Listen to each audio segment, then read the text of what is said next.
District 2,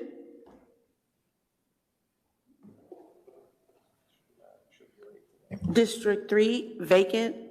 District 4, vacant. District 5, District 6, Present.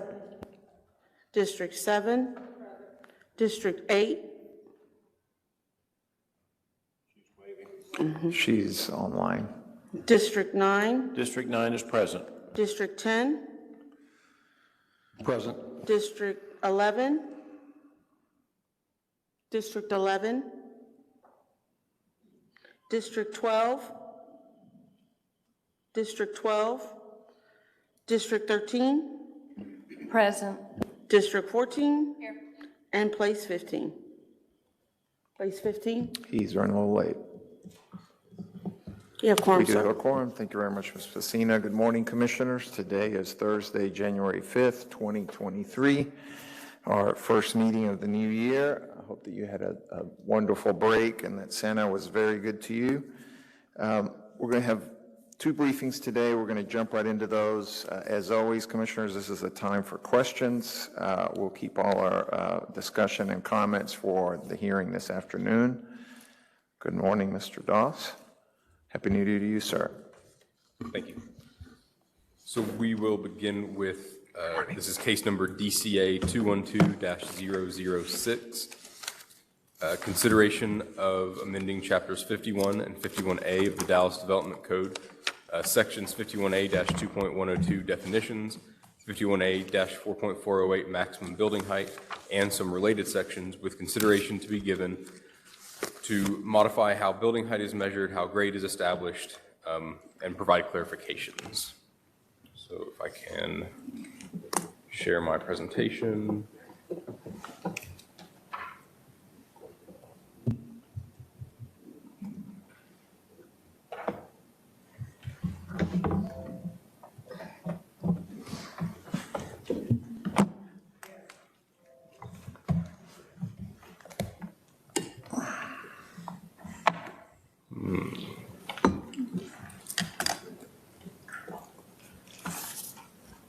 Hey, Jason. It's just not working.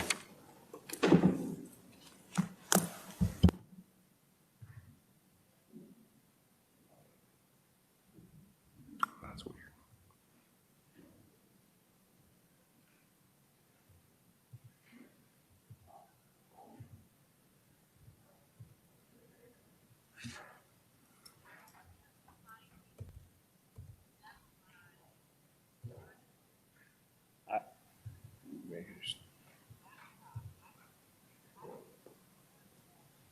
It's on here.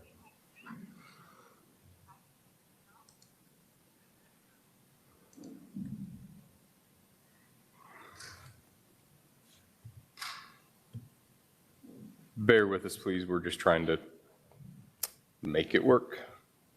I'm not really sure what's going on.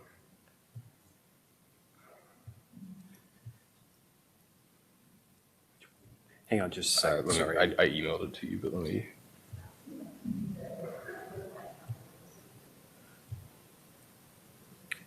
Is this on the network?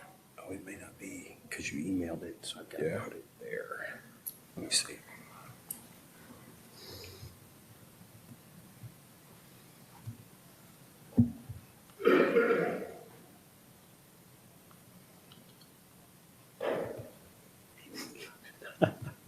We'll get you, I promise.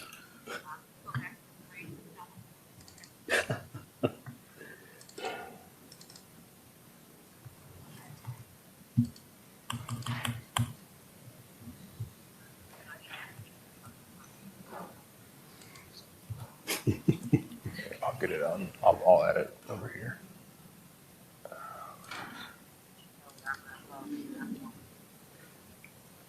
Okay, definitely log out.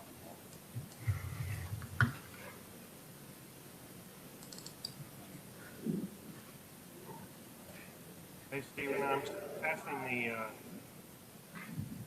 presentation over to the presentation laptop, if that helps. That's what I'm working on. All right, try to share it now.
All right, we got to wait. Okay, let the record reflect that Commissioner Treadway joined us today at 9:14 a.m. Good morning.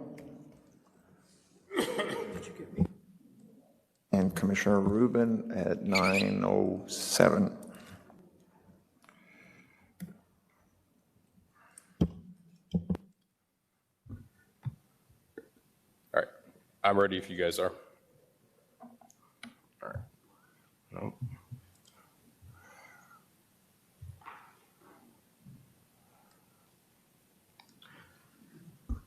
All right, so now that we've got our presentation started, so these proposed amendments, talking about building height and grade establishment and those things, they originate from the Building Inspection Division of the Department of Development Services. Currently, the way the current code is written regarding grade and height is requires applicants to obtain professionally prepared grading plans that have some really Dallas-specific terminology to establish a basis point for measuring height. Those are kind of some timely and costly requirements, and so the intention of these proposed amendments is to kind of simplify how we establish grade, how we measure height, and try to speed up our review process on the plan review side of things. All right, can you hear me better now? All right, great. So I'll kind of walk through some of the proposed amendments, some of the clarifications, and then, of course, we'll have any questions we're here to answer. So for definitions, we've added a clarification to the basement definition, just to ensure that we don't count basements in, if we have a maximum story height, we don't want to include basements in that. We have broken out a finished ground surface elevation. The definition is unchanged. Currently, that definition is within the definition of grade. The proposed amendments just break that out into its own separate definition for clarity. We've added a definition of ground story, just to be that it's the lowest story that's not a basement.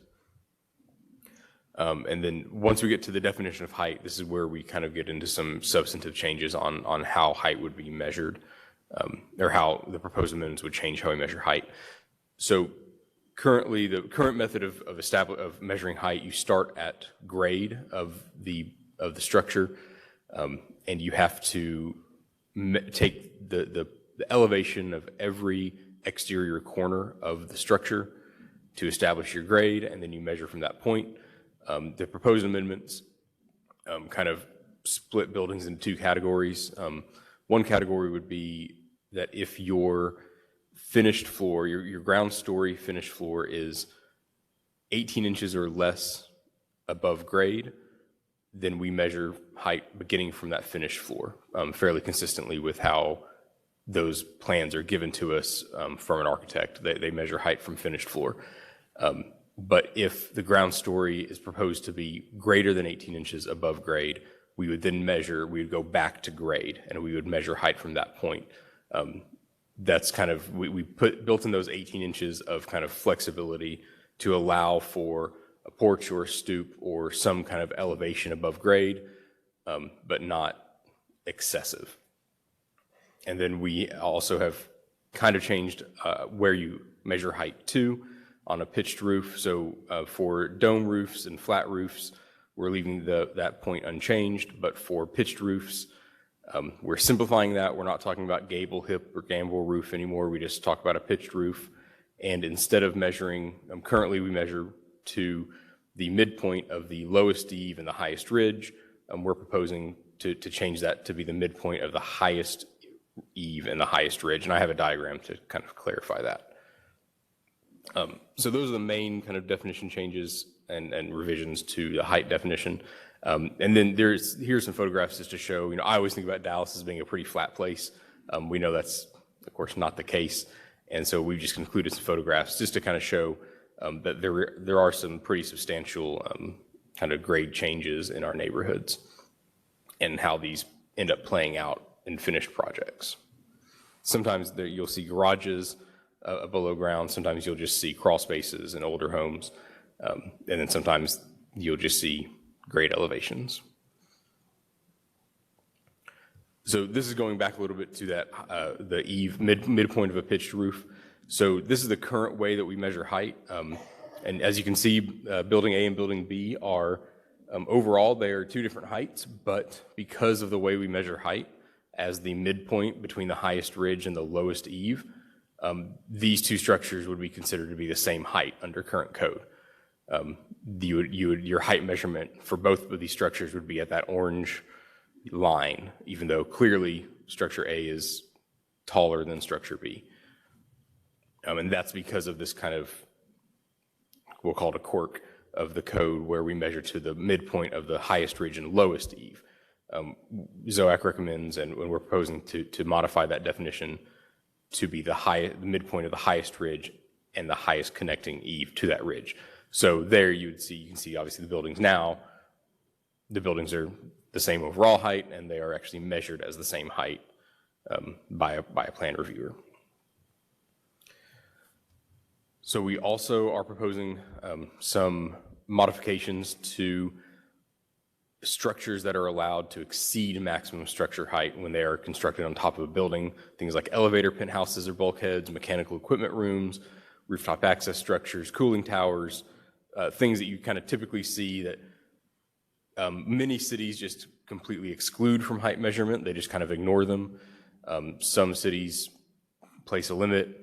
Currently Dallas, in certain districts, we allow these structures to project above maximum structure height up to 12 feet. That's in these shorter districts. So currently, if the building height is limited to 36 feet or less, these structures are allowed to exceed that 36 or less maximum structure height by up to 12 feet. They are still beholden to any RPS that restricts height on that property, as discussed in each district regulation section.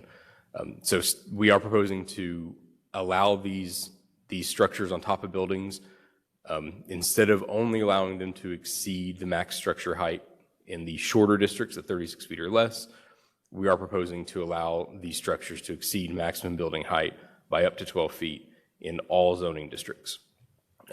We still have, most zoning districts still have and would retain a maximum story height, or maximum story provision. So this would allow, theoretically, this could allow additional height, additional actual floor and building height than what would be allowed today, because of these structures would now be allowed to exceed. But we have built in Romanet 2, you'll see we have built in some restrictions on kind of the, if one of these structures is occupiable, we are proposing that those things, mechanical equipment rooms and rooftop access structures, would be allowed to exceed the max structure height, but their cumulative area of projection would be a maximum of 1/3 the roof area. That is the same as what International Building Code limits them to. We are recommending an additional, essentially 1-to-1 setback for those structures from any street-facing facade. That's 1 foot in distance away from street-facing facade for every 1 distance of height above max structure height. And we are also proposing that that entire structure, these mechanical equipment rooms and rooftop access structures, would be required to comply with residential proximity slope, notwithstanding, even if a district regulation says that they are allowed to exceed RPS, this provision would then prevent these structures from from projecting through RPS. So there's a lot of fun kind of things to work through. But essentially, some of these more kind of added on after the fact items, structures, would be allowed to exceed, but the larger, these more bulky rooftop structures would still be required to comply with RPS, a 1-to-1 setback from street-facing facade, and they would have a maximum cumulative area. So the cumulative area of all of your different mechanical equipment rooms, rooftop access structures would never be allowed to exceed 1/3 of the roof area. And so this little box is kind of an example of this identical language in Romanet I under height is from a district regulation section. This is the same in every district regulation. So these items are allowed to exceed RPS, but cannot exceed max structure height. And then for these, specifically for these mechanical equipment rooms and rooftop access structures, they can never exceed RPS. So there's an attempt there to kind of build in some additional protection from those items. And then we've kind of further. Yes, you're good. We've further refined the list of items that are allowed to exceed. We are proposing to remove clear story from the structure, from the items that are allowed to exceed maximum structure height. In practice, clear stories have been used just to gain additional height above maximum structure height without fulfilling their traditional purpose. Typically, a clear story is constructed to allow light to enter an otherwise closed off room. However, we've seen a lot of just buildings that add clear stories to a room, that add light to a room that already has windows or light, natural light. So that they're not really meeting the spirit of the code. So we're proposing to remove clear story from the list of items that are allowed to exceed max structure height. And then a little bit of clarification on Romanet 11 for parapet wall or guardrails. Those would be limited to only 4 feet above max structure height.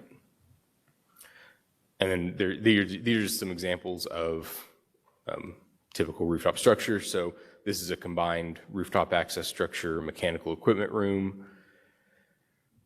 That is a duplicate slide. And then this is, it's kind of hard to read, but this is an example. If you look at the top row of windows in this diagram was designated as a clear story. All those windows are considered clear story, so they are allowed to exceed maximum structure height. However, they are all simply adding windows to a wall that already has windows. Traditionally, again, a clear story is a set of windows above another roof line that allows natural light to enter into a space that would not otherwise have natural light. So this is just kind of an example of why we're proposing to do away with the clear story exception. We're also proposing to delete this RPS note. This note simply says that all of the structures that are normally allowed to exceed maximum district height are also subject to RPS restrictions that are listed in district regulations. However, then every set of district regulations then just allows all of these structures to exceed RPS. So the note introduces a sort of a conflict with all the district regulations, and we did research and try to find if this was added at a later point. Based on our research, this is original to Chapter 51A. It was built into the RPS and building height kind of entire amendment that did that. So in practice, this note is kind of irrelevant because every district reg allows these items to exceed RPS. So we're proposing to delete the note.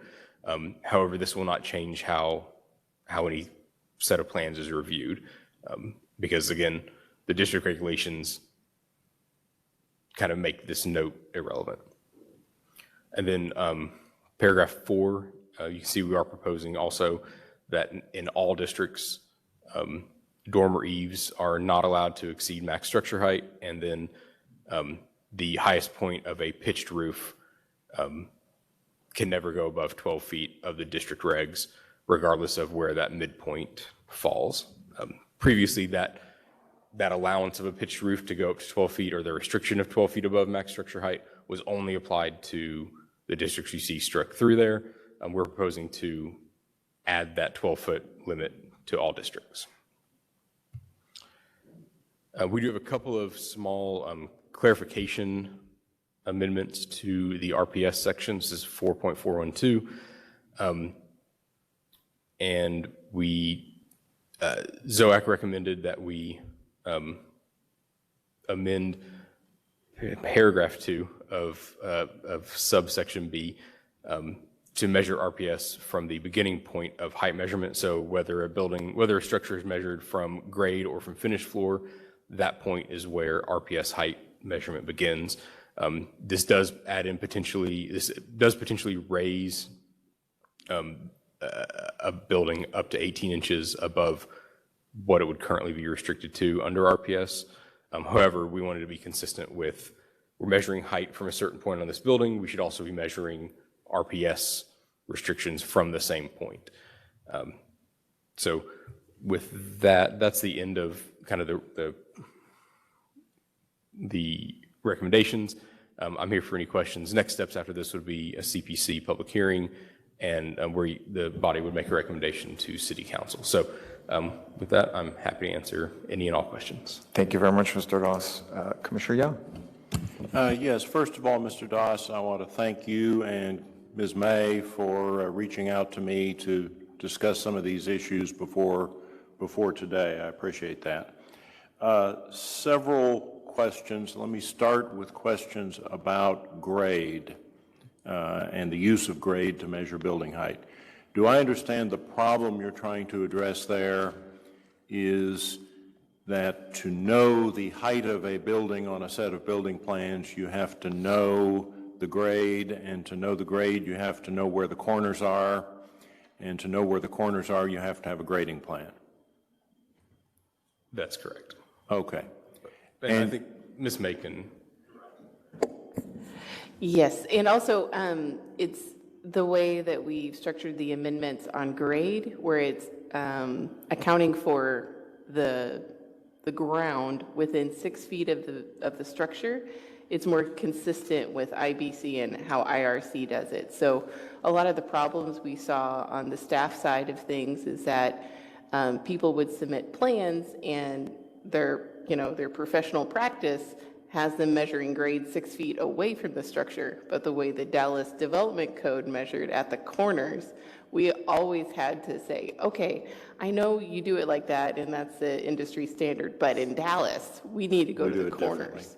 So that's another reason why we recommend making it more consistent with IBC and IRC.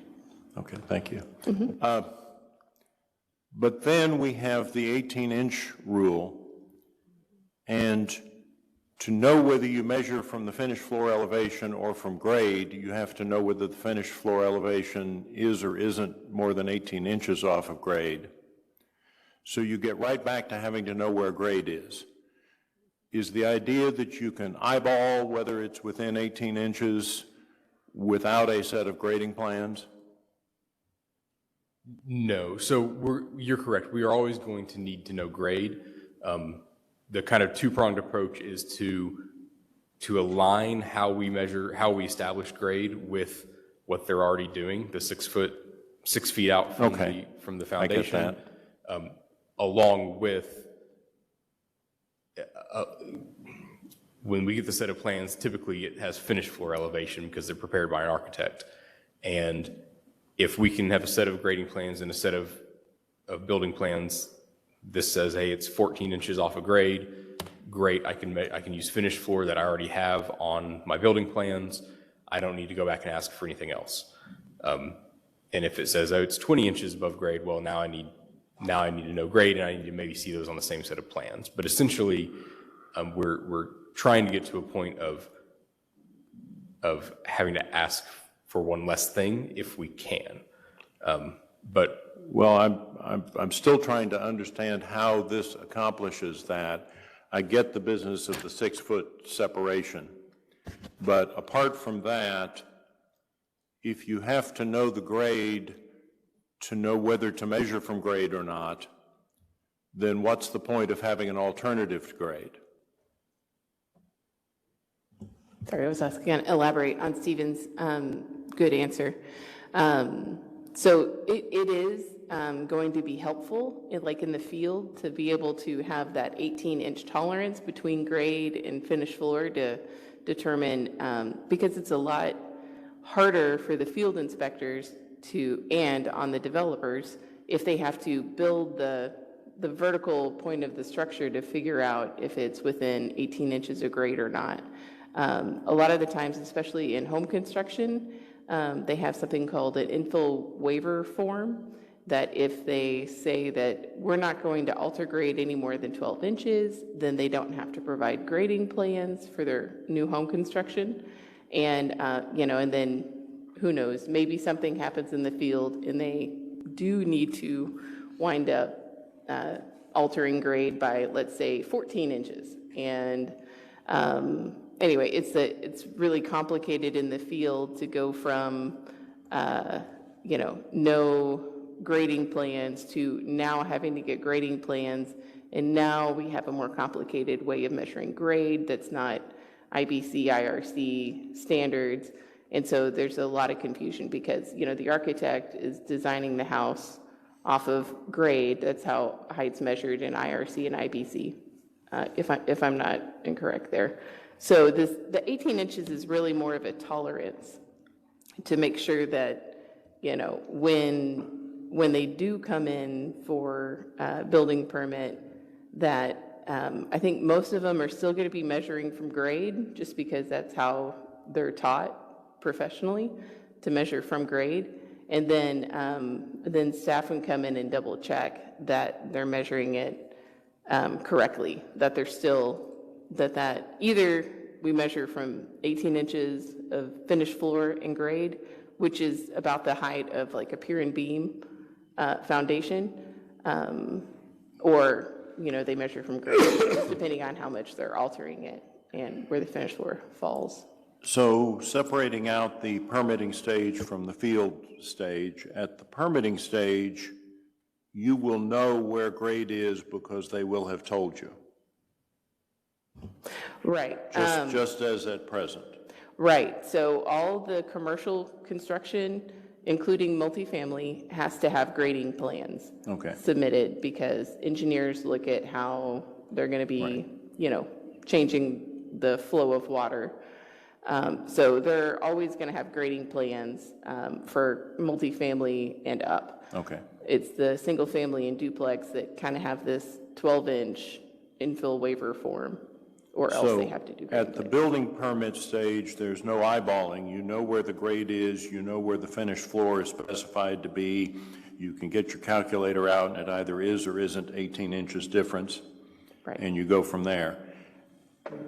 The advantage of the 18 inches then comes in at the field stage where you do literally eyeball it and say, wait a minute, going off one of Mr. Doss's slides, that's 4 feet above grade. You got to measure from grade, not from the 4 feet.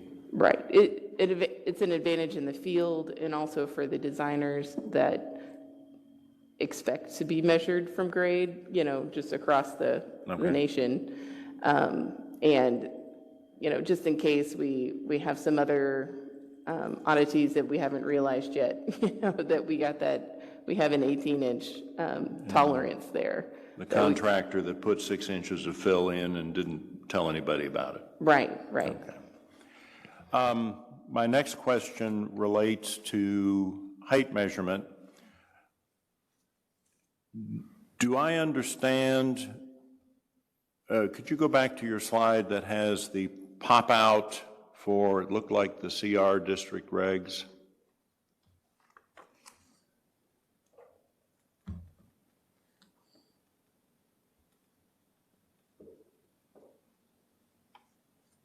That one. So currently, well, first of all, right now the code differentiates districts with a maximum building height of 36 feet from those with more. And with the exception perhaps of neighborhood office and neighborhood service, that the ones under 36 feet are all residential in one way or another. Pretty much, at least. Okay, and the ones over 36 feet are either multifamily or commercial of some kind. Those that are over 36 feet currently have in each set of district regulations an exemption from the RPS for what I'll call miscellaneous structural elements. Is that correct? That's correct. But right now, they are all required to comply with the district height. Is that also correct? For the districts that are limited to a maximum height of more than 36 feet, they Yes. have, yes, miscellaneous structures are allowed to exceed RPS, but are beholden to max structure height. Okay, and the proposal is to make them no longer beholden to maximum structure height within the limitations that this ordinance proposes. That is correct. Okay. Currently, though, well, all right, so if they are allowed to exceed the district height, they could also, if we don't change it, exceed the RPS because the district regulations say so. So the district regulations also, the district regulations allow these miscellaneous structures to exceed RPS, not to exceed max structure height. So, and that's, maybe I can, So by reason of those regulations, if we pass this, then the portions of these additional miscellaneous structural elements that exceed the RPS, would not be allowed to exceed the RPS to the extent they are over the maximum building height of the district. that is correct. After our phone call, I spent a lot of time diagramming this. All right, both and in that's my by head and on reason paper. of the district regulations, not by reason of this ordinance. That is correct, yes. They can Okay. exceed the lower of the two lines. If you have RPS if RPS restricts height and max structure height restricts height, currently and under the proposed amendments, well, currently, those items can exceed the lower of those two lines, but not both of them. All right, and that will continue to be in effect, except that they will be allowed to exceed the maximum district height by up to 12 feet with the limitations that are here. That is correct. If there is no RPS restricting height, then they can exceed the district height by up to 12 feet. But if RPS is restricting height on that structure, those miscellaneous structures can exceed the lower of those two Got it. lines. And that's analogous to what we currently do with public utility and institutional structures that are allowed to exceed the district height, but only insofar as they do not exceed RPS. I believe you, but I'm not familiar enough with the institutional regulations to know for sure. It's actually right above the ones that you're amending, but that's fine. Yeah, I'd say with the institutional structures, they don't have any district height maximum, just the RPS Right, cap. but the RPS only, right, okay. And similarly, for these, with the additional restriction that these are not unlimited in height. Okay. I'm a little confused about which in the staff report is the ZOAC recommendation. Do we have the ZOAC recommendation? So because this is only a briefing, this time we did not prepare a CPC case report. Any case report you have in front of you that came with the docket is the ZOAC case report. Okay, but after, all right. The minutes are also provided in the All right, docket. and that has the ZOAC adopted ordinance? No, it's not prepared yet because we're doing a briefing. What appears on pages 31 through 34, excuse me, 33 through 36 of the docket? It looks like that's an appendage to the ZOAC minutes.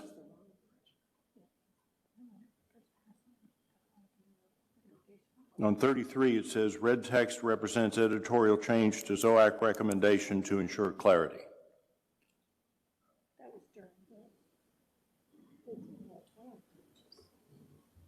Is that an interim draft that ZOAC was considering? So that was, after ZOAC made their recommendation, staff noticed a couple of, again, editorial changes that we were going to include in. So 33 through 36 is the staff edited, non-substantively, ZOAC recommendation? I don't know page numbers, but I believe so. Any red text was track changes that I added after ZOAC recommendation to the ZOAC recommendation. Okay, because this is all predicate to my question about your comment on the residential proximity slope revision. As I read it, ZOAC recommended no change to the RPS.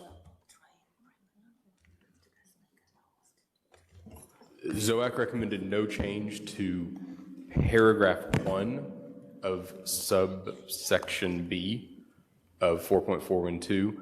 ZOAC did recommend that paragraph 2 grade be struck and beginning point of measurement of height be added. But that is not contained on page 36 I of don't the have a docket. docket, so I don't know what is on page 36.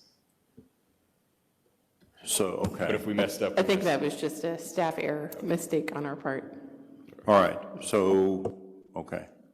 Now, do I understand that while staff recommendation is what you stated earlier, staff has no serious objection to leaving the RPS section entirely alone?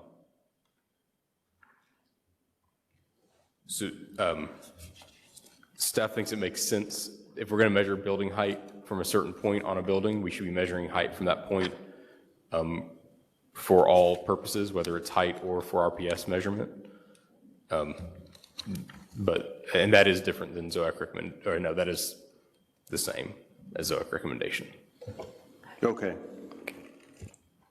It's only B1 that you're acquiescing in the no change. Yes, I think B1 is, I think no matter what, we have to explain RPS to a lot of people. So whether vertical plane or line or anything like that, I don't think there's any way to clarify it in the ordinance itself. Mr. Chair, I'm sure I'll think up some more questions for second round. We look forward to those, Commissioner Young. Commissioner Kingston, please. Thank you. So I just want to follow up on Commissioner Young's last question. So I'm understanding that the substantive difference regarding RPS, where staff differs from ZOAC, is not highlighted in the materials we received. In other words, there was a change made from what ZOAC recommended to favor what staff wants, and it's not noted in a way that we would understand that. Am I understanding that correctly? So I don't know what the docket says. I don't have it in front of me, but I will tell you that for RPS section, subsection B, ZOAC recommended no change from current code to paragraph 1. So current code and ZOAC recommendation is the vertical plane extending through the boundary line of the site of origination. That is, when staff proposed to ZOAC, staff proposed a change there. ZOAC recommended no change. So staff's recommendation has not come through on that, unless it's different in the docket. On paragraph 2, what you see is also ZOAC's recommendation. The beginning point of the height of measurement, strike grade of the restricted building or structure. Okay, well, that's not what's in the material, but I'm going to move on. Was there any consideration given to exempting or addressing the differences that historic districts and conservation districts have with regard to some of these issues? So the reason that we started down the road of the 18 inches, talking about stoops and porches and that sort of thing, really came from the consideration of historic districts, of older neighborhoods, of conservation districts, because a lot of those homes are built on pier and beam foundations, they're elevated above grade, and measuring the height of those structures from finished floor versus from grade is something that actually can make a fairly large difference because, again, a lot of those homes are not built on grade. So we did consider that, and that's where the idea of building in that kind of tolerance came from. Well, was there any consideration given to the fact that each of those districts went through several community meetings where the communities decided how they wanted height measured, what height they found tolerable in the context of historic preservation? Because it seems to me that these changes allow for fairly considerable more height in conservation districts and historic districts than those districts otherwise would permit. And I can think of, several examples where, just for example, take Vickery Place, they're measured from grade, they have a maximum height, it's measured from the peak, not the midpoint, and, it has a story maximum, and so now all of a sudden, with these changes, a builder could come in and put in another half story and call it a basement. They could have another 18 inches in height under this grade measurement. They could add things to the top of it, like skylights or ornamental elements that would increase the height. I mean, under these proposals, you could have a significantly taller new structures in these historic areas. And so I'm wondering what staff's rationale for disregarding all of these communities and the significant community process that went into making these regulations. I mean, I can understand why some of this makes sense generally, but if we have historic communities that have gone through the arduous process of becoming a conservation district or a historic district, to strip what they have worked so hard to get and maintain with a code amendment change, I'm not understanding staff's rationale for that, other than to make it easier on builders and staff. Am I understanding that correctly?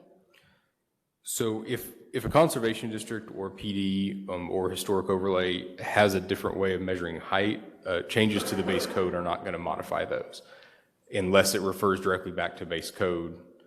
But if Vickery Place says measure to the peak, this amendment is not going to change that. I haven't looked into every conservation district. I can certainly do that. And if you'd like, I can certainly, I've created kind of a change table. I can do that for conservation districts and note any kind of changes that would allow.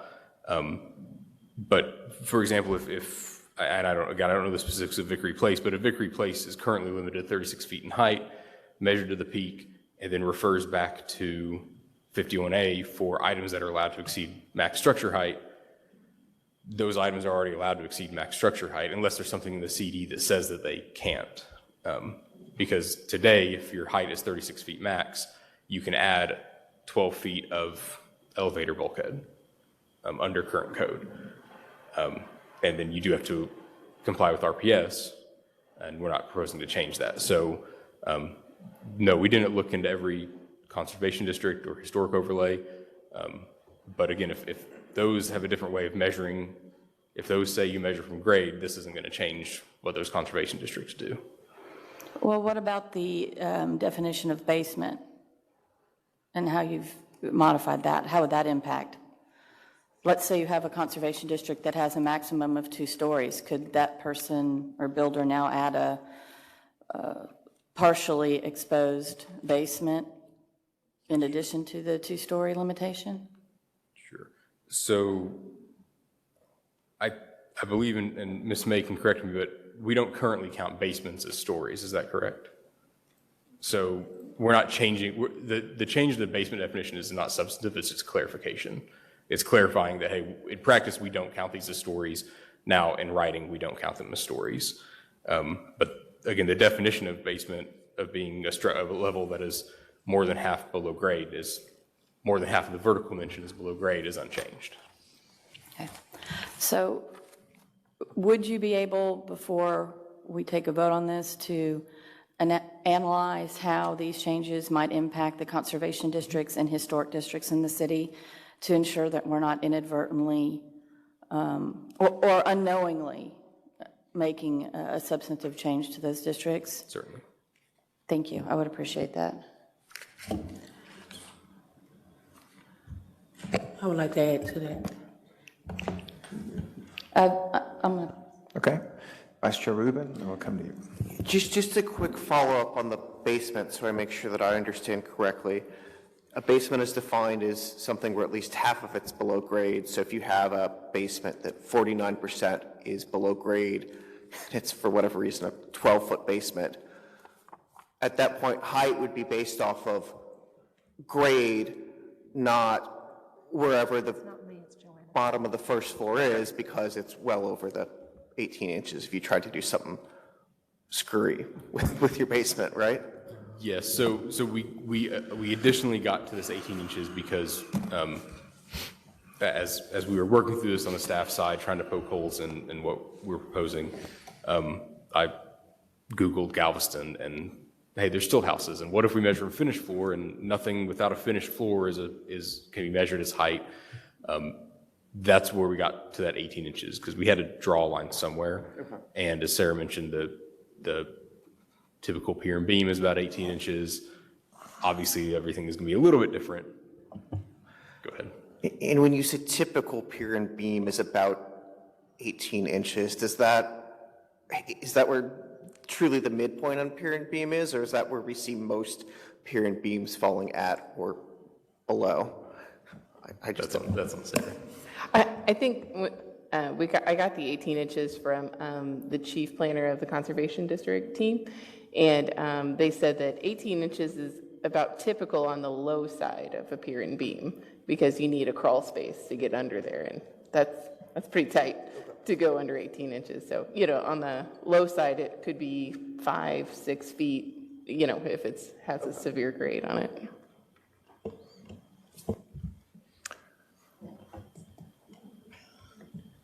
Commissioner Wheeler, followed by Commissioner Hampton. My question is, those that return back to base code 51A in residential areas that are not conservation district or historical districts would, and we're running into those issues in the southern sector where they're building houses quite larger than the ones that are older, that would greatly affect them if we have to go back to, if we approve this process. So I haven't heard of any community meetings in particularly South Dallas concerning this. Are y'all open to having some meetings to talk with residents? Because some of those, even though it's in the PD, we're having that problem. We're having houses that are way larger, multiple stories, and they're towering over houses that have been there for multiple generations. So I think that for a citywide code amendment, I think that the public meetings here are the best way to address those concerns. I think if there are specific neighborhoods, typically the way we address those concerns are through the neighborhood, my brain is gone, the neighborhood stabilization overlay, which allows for certain height limits and lot coverage discussions at a neighborhood level. And then also there are also conservation districts, which are provide a little bit more enhanced design control over an NSO, the neighborhood stabilization overlay. And then of course there's historic districts and historic overlays that go a lot further. So I think for those areas, especially if you have specific neighborhoods in mind, it's best to get in touch with staff, and we can, PUD staff can kind of get the ball rolling for you on any of those processes. Commissioner Hampton. Thank you, Mr. Chair. I just wanted to follow up on two questions. On the discussion of grade and how it's measured in essentially the three-pronged approach, where we have 0 to 18 inches, 18 inches and above, and and then if essentially there's a greater slope than that, if, true topography changes that I know we've seen on some of our projects. The 18-inch came about from both building code research and looking at some of the historic and conservation districts, understanding that those are generally more like 24 inches, many times even greater than that. So by establishing that 18-inch datum, anything below that, or a finished floor above 18 inches, maintains the status quo. It is measured from grade, is that correct? That's correct. And then introducing the 0 to 18 inches, and this may be a question for Ms. May, is it correct that functionally what was being seen in a number of our older communities with redevelopment is that a grading plan was being submitted to staff? The grading plan is reviewed primarily for drainage, not relative to streetscape, overall impact on heights, and character of community development, and that was resulting in buildings that were in fact greater than the typical height one would have anticipated. Is that fair? Defer to Sarah for that question. I don't know how to answer if they were greater than the typical height. I mean, newer buildings do tend to have taller ceilings, and I guess what I'm trying to get to is there were a few examples that were reviewed during ZOAC where there was a grading plan that was submitted. There were retaining walls that were added on at least one side of a property, 36 inches or greater. And when you stood on the streetscape, you had a new construction, you had historic construction, and that finished floor was effectively raised through the submittal of and review of the grading plan. And again, it's allowed in our code. It is correct as it is currently written, but what we were seeing, and then when you get to the surrounding properties, either from the alley or from the adjacent properties, that we were seeing a disconnect in that grade. And in fact, in one case, we had a retaining wall next to a 7-foot fence, and the drive was approximately halfway up the fence line. right. Yeah, I guess maybe, Stephen, can you go back to those photographs of the like half-exposed garage and stuff? Right, so with the change in our definition of grade to move from the corners of the structure to within 6 feet, so if you look at something like this, we're not going to be measuring it from where that grass is at the top. We're going to be going out 6 feet to find where grade is. So that one looks like the finished floor probably is more than 18 feet above, 6 feet away. So, yeah, 18 inches. I may have said feet, I'm sorry. Yeah, it's more than 18 inches above that, roughly where the sidewalk is. So we would measure that building height from approximately where the sidewalk is rather than going uphill to get to the corner of the structure. Right. And so it is a little bit more restrictive in that aspect. Okay, and again, that's really where this discussion, and then in trying to understand how we're wanting to encourage, new construction, we know it's going to happen, but try to understand how we maybe fit that into the established character of the community and where there may be minor differences. And I think it was also specifically brought up that there's a lot of times where there are new single-family developments that are slab on grade that are being caught within this grade submittal, and that it is a way to help address that. Is that a fair assessment? Okay. So back to Commissioner Kingston's question about historic districts and conservation districts. I know we looked at least a few, and they all typically default back to 51A, as I recall. So what we'll do is I'll go back and I'll look specifically at all conservation districts, and I'll have districts. a document prepared. Okay. Great. I think that'd be helpful just to double check that and make sure that we didn't inadvertently overlook one. And then final question, on the note, just the general note within maximum building height, is it correct that in your research that there was a separate change made within the building code that has impacted how this note is being interpreted currently?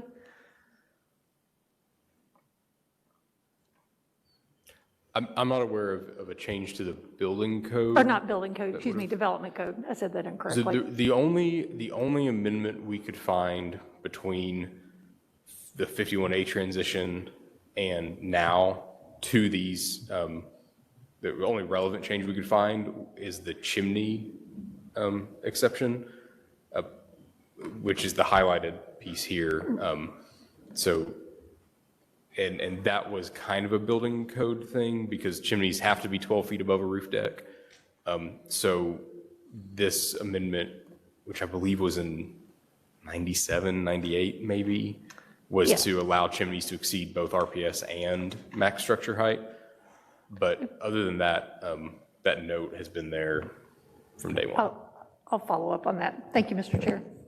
Thank you. Commissioner Standard. Yes, I have a couple of questions.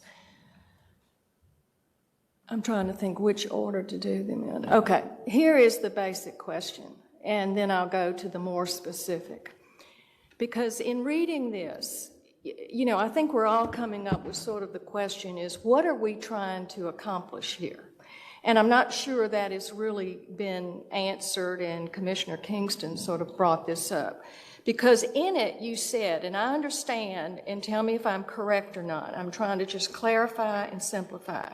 At this point in the city of Dallas, that when you build something, in particular a commercial building, but any building, you have to submit a very costly and three-pronged type corners plan of your grading issues. And it is a separate submittal and it's costly. Is that correct? That's what you're... Right, they have to do a grading plan for multifamily and all non-residential construction. And they will also have to provide a grading plan for single-family and duplex new construction if they are planning to alter the grade more than 12 inches.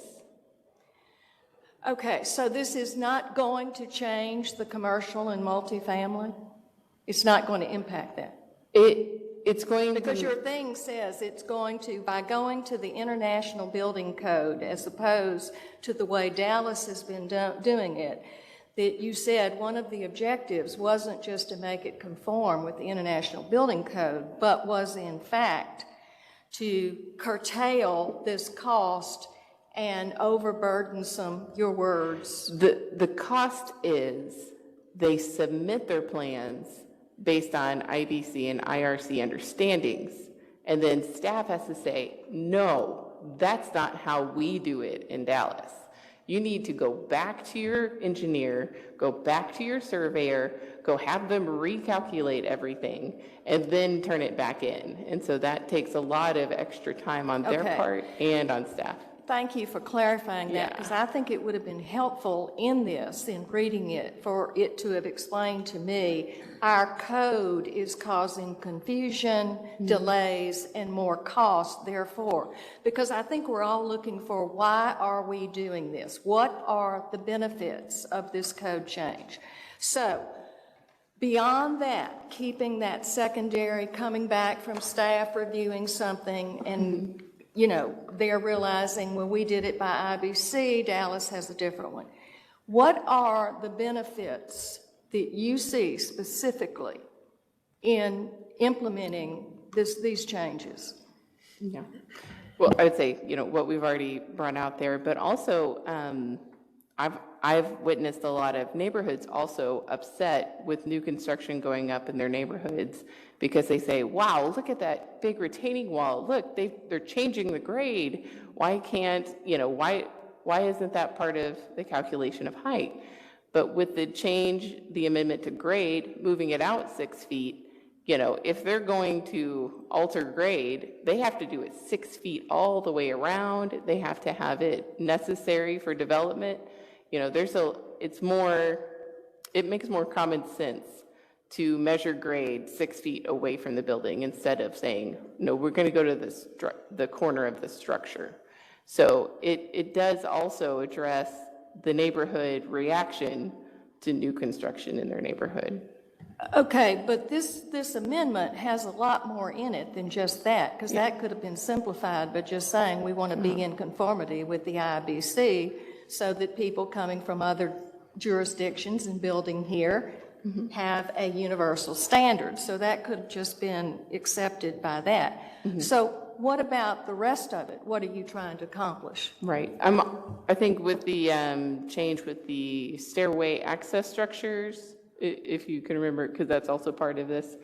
So those are already being allowed as mechanical rooms, so stairway access to rooftop mechanical rooms.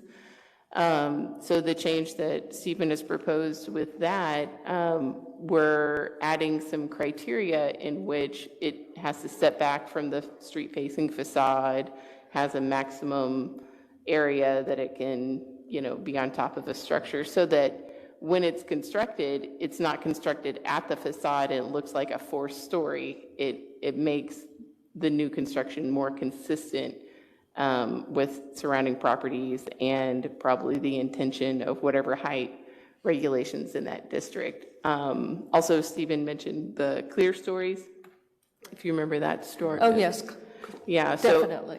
yeah, so it kind of closes that loophole of, it's a clear story window, so it's a clear story. And so I think it's a beneficial change for that. Okay, then I have a couple of other questions. One about on the RPS. Well, I want to preface this one, because you said that the reason it allows for 1/3 coverage of a roof on the 12-foot accessory needs, like mechanical rooms, air conditionings, elevator shafts, is because you use that because IBC, again, International Code, allows the 1/3 coverage, because that is a great deal of accessory uses up there.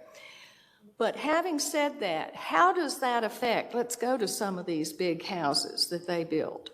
Suppose someone builds a big 10,000 square foot house, and there is an RPS, but they want to put 1/3 on that roof of elevator shafts, big air conditioning, solar panel type things, whatever, and it suddenly in your neighborhood, talking about neighborhoods reaction, suddenly they've gone up 12 feet, 1/3 on top of their roof.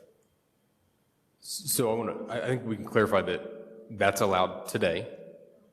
All of these things are currently allowed. If you're in an R75 where your maximum height is 30 feet, you're allowed to exceed that for these items by 12 feet, and there's no RPS because you're already in a residential district and you're building a home. So it isn't just chimneys presently. You're saying that in a residential neighborhood, presently, you could put all of these things up there on 1/3 of the roof, going up 12 feet. So currently there's no area maximum today. And typically, I think it's in a single family neighborhood, it's really unlikely to see a lot of these things on rooftops.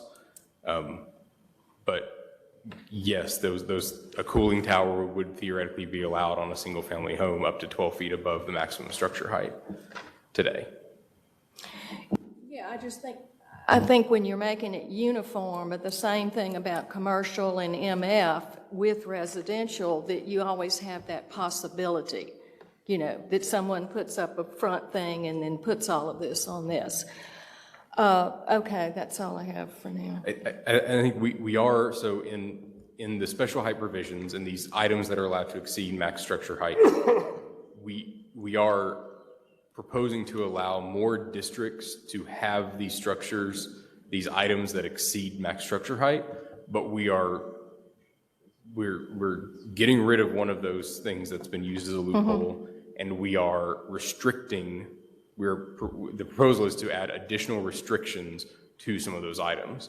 So today, you'd be allowed to build your mechanical equipment room right on the edge of your building, exceed by 12 feet your maximum structure height, and you could theoretically build a mechanical access room that covers the entire roof area, up to 12 feet tall. Amazing. Today. Yeah, okay. And so the proposal yes, we're proposing to allow more districts to have these items, but we're also proposing to restrict where the placement of those occupiable spaces. Right, they can't be towards the front. One last clarification, just one last question. which is this.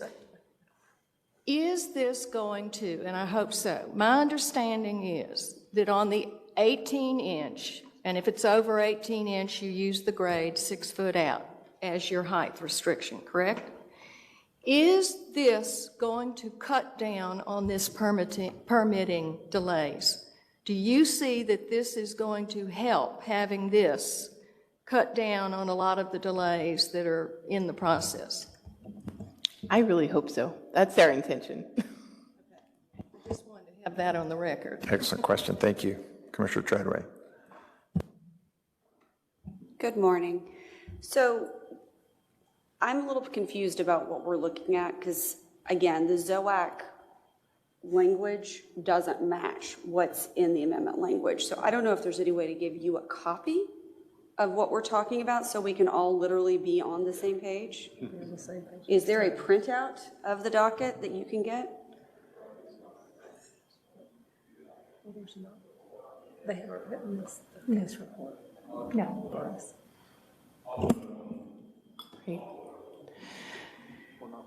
Right, on page 33 through 36, except for that one thing that Commissioner Young caught about grade versus, the thing. That is our current draft of what ZOAC had recommended. We just haven't. But it doesn't match. It actually is not current. So all that red language that's on 33 to 36 is not included. Right, the red language was not in ZOAC's official recommendation. Okay, so, and this is where, again, I'm getting a little confused. So ZOAC approved what? They approved staff's language with like 3 edits. Sorry, let's get real basic. So pages 33 to 36, are we approving that, or are we approving what's earlier? We're actually just having a briefing today. We're not going to approve anything. It's not a voting item today. Okay. Yeah. But in terms of what we're even discussing, I guess, can you walk me through what's in 33 to 36 is what ZOAC approved? So what is on pages 33 to 36? I think it's what ZOAC approved if you take out the red editorial edits and you make a change on page 36 to item B2. Did I state that right? That is correct. Okay. And not the note. And what is the change? What should it have been on page 36 if I'm looking at B2? So no changes on B1, and then was there a change on B2? Right, B2 would be to change the word grade on on 2 to the beginning measurement of height, so that we can measure RPS consistently with the way we measure height. And that's what came out of the ZOAC meeting. That's what my notes from ZOAC, but maybe Commissioner Hampton has a clarification. I was just noting that we asked staff to research the note. The note within maximum building height was not removed.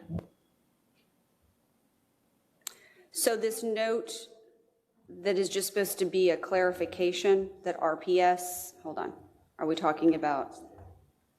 It's page 35, and there's not a numeral. Mid-page note, the height allowed in subsection A2 are subject to residential proximity slope, et cetera.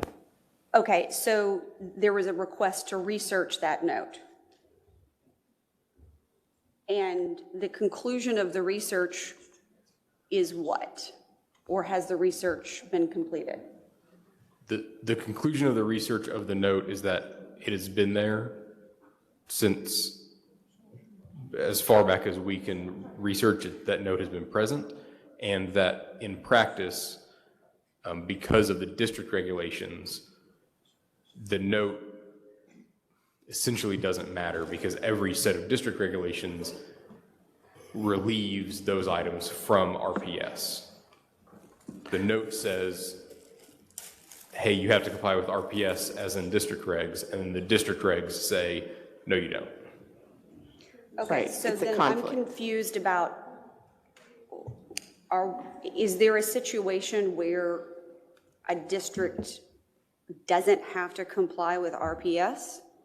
Because if we remove this and you're saying the district regs control, then you're saying the district regs don't require compliance with RPS. Am I following that? So for those, we'll call them miscellaneous items, miscellaneous structures. The note says, hey, for this list of structures that we say can exceed max structure height, they need to comply with RPS according to the district regulations. And then every single set of district regulations says, hey, that list, all those things can exceed RPS.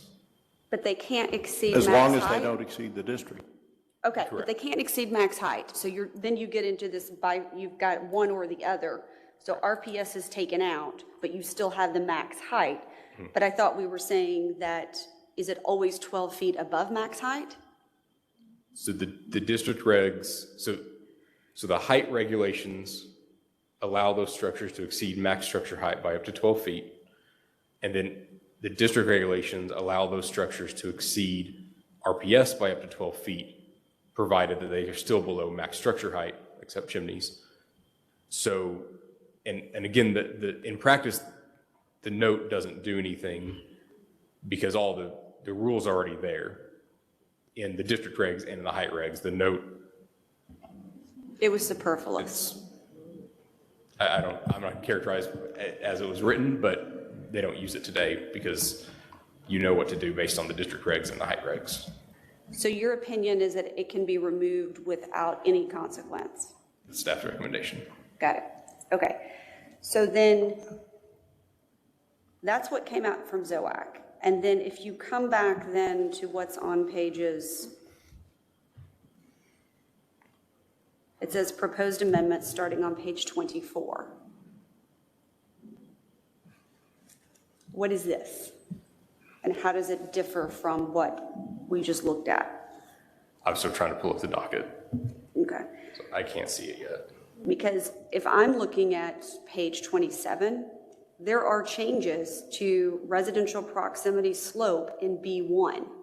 And I thought we just said coming out of ZOAC that there were no recommended changes. Right, so page 24 is the set of staff recommended conditions that ZOAC saw in October. So 24 is not what came out of ZOAC. 24 is what ZOAC saw. 33 through 36 with the edits that Commissioner Young mentioned is what staff understood from ZOAC. Okay, that's really helpful. Okay. I missed that. Maybe I was the only one. And so in terms of the additional red comments, which are staff comments to ZOAC's recommendations, what is the next step in that process? Because I understand we're not approving something, but do those red changes go back to ZOAC who makes a formal? So based on discussion here today, staff we can do more research. We'll do the conservation district piece, and we can prepare any kind of documents or more information that the commission would like. And the next step is that we'll bring this to the commission for a public hearing for recommendation to city council. And the changes to measuring grade out, that applies to how RPS is going to be calculated now? No, so the changes to how grade is established would just apply to every new structure. You measure your grade based on that 6-foot area. And then so then RPS, because we would potentially be changing where the height of this building is measured, whether it's finished floor or grade. Currently, RPS specifically says grade because that's where height is measured from. So the staff recommendation is that we take that RPS measurement from wherever on that building height is going to be measured. So it's the same spot no matter what. Because otherwise, if let's say I'm measuring height on this building from finished floor because it's 17 inches above grade, But then RPS measurement, I have to measure from grade, which is now 17 inches below finished floor. That building is 17 inches, is, let's say, 30 feet tall for height purposes, but for RPS purposes, it's 31 feet and 5 inches, if my math is correct. You'd make them the same. You So we would would- take the same measurement point for both max height and RPS. Yes, and that's the recommendation from staff. Thank you. Thank you. Commissioners, we're running a little bit short on time. We'll go for a quick second round. Commissioner Young. Yes, I want to zone in on this note. If the note is omitted, and I'm in the building inspection office, and I look at section 4.408A2, it says these miscellaneous structures can exceed the district height up to 12 feet. End of story. So if I just look at this provision, that would say I can go up to 12, I can go up to 66 feet in a CR district, for example, period. The note then says, but wait just a minute, there's more. Look at the district regs, because they may be subject to RPS. And I pulled the district reg for MC1, just the first one I came to. If any portion of a structure is over 26 feet in height, that portion may not be located above a residential proximity slope. Okay, if I just stop there, that would say these structures are like anything else, they're subject to RPS. And then I go on, exception, except for chimneys, structures listed in 4.408A2 may project through the slope to a height not to exceed the maximum structure height, or 12 feet above the slope, whichever is less, and then there's a different rule for chimneys. So only if I have that cross-reference do I know that these are to be read together and that 4.408 doesn't control by itself. Is that right? So I would say that without going to so if you start in 4408A2, in all districts, these following structures may project a maximum of 12 feet. 12 feet above the max structure height specified in the district regs. I don't know unless I just have it memorized, I don't know my district reg max height until I go there. And then before I even get to district reg max height, 54 feet, I read subsection A, which is Romanet 1, which is the RPS provision. That includes the exception for these items. So I think that you have to go to the district regs to get the height. So you are going to hit the RPS exceptions for these items and the limit, 12 feet above RPS, not to exceed max structure height. That's above the actual max structure height in the district regs. I do think that there could be language added in 4408A2. There could be, instead of that note, there could be some language added in that paragraph to ensure that we have a mention of RPS or a mention of additional regulations found in additional provisions found in the district height regulations may apply to these items. That sounds very much like the note moved to another place. It does. Part of my heartburn with the note is that it just kind of floats, and I've never seen a note in the code like that somewhere else. I think there are others, but so I think that according to how things are practiced today, we don't use the note because all of those things are you can project above max structure height, and in the district regs where max structure height is contained, RPS is contained, and those items can exceed RPS, not to exceed max structure height. Those are all in the same area. Here's the concern I have. It's now 2043, and Steve Doss Jr. is advising the commission and says, well, now I note in the records, the historical records, that in 2023 there used to be a note that said that the district regs controlled, and they repealed that. Therefore, the district regs don't control over 4.408. It just seems to me, let me put this in the form of a question, is there any particular harm done by referencing somewhere in 4.408, whether it's a note or something else, that these allowances are subject to whatever RPS restrictions are contained in the district regulations? To be brief, no, there's no harm in stating that. Thank you. I think Ms. May has a, Yeah.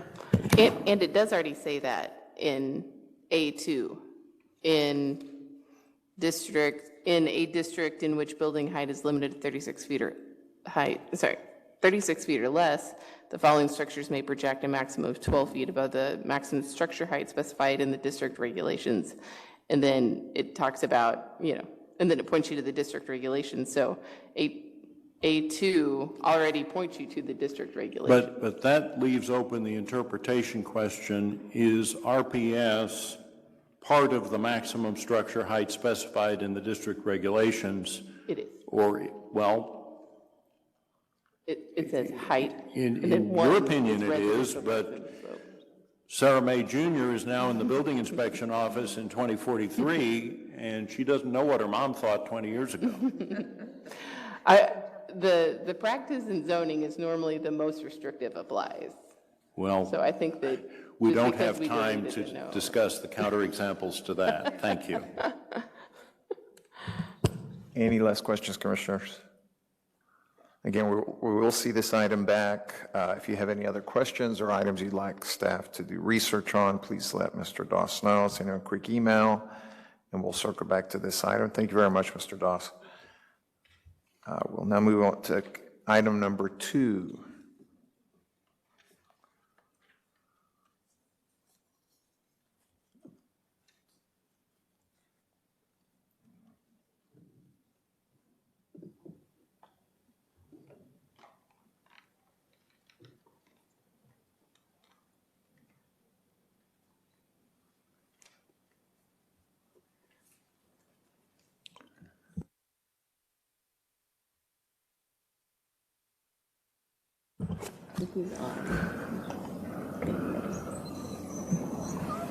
I'll wait for Mr. King. Just for the record, Commissioner Hampton joined us this morning at 9:25 a.m. and Commissioner Hawk at 9:36. Good morning to you both.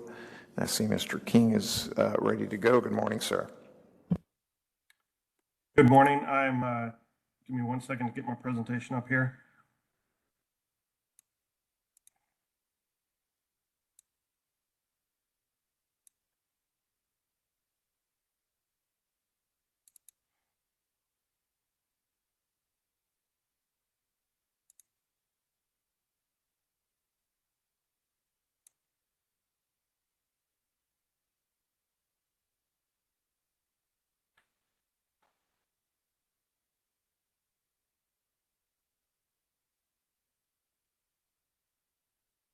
All right. Can y'all see that?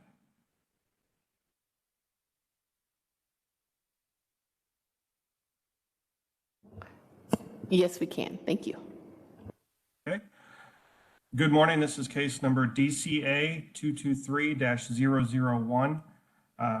It's a consideration of amending chapters 51 and 51A of the Dallas Development Code, sections 51-4.212, service station, 51-4.217, subparagraph 18, accessory electric vehicle charging station, 51A 4.210, subparagraph A19, motor vehicle fueling station, and 51A 4.217, accessory electric vehicle charging station, and related sections with consideration to be given to appropriate zoning districts and developing appropriate standards associated with electric vehicle charging. The reason we're here today is to amend 51 and 51A to better align with Chapter 53 and 57 of the Dallas Code. It's the Dallas Building Code and the Dallas 1 and 2 Family Dwelling Code, hereafter referred to as the IBC and the IRC amendments. And then we're going to update the electric vehicle charging station zoning regulations that are a little bit outdated. So a little bit of timeline on this.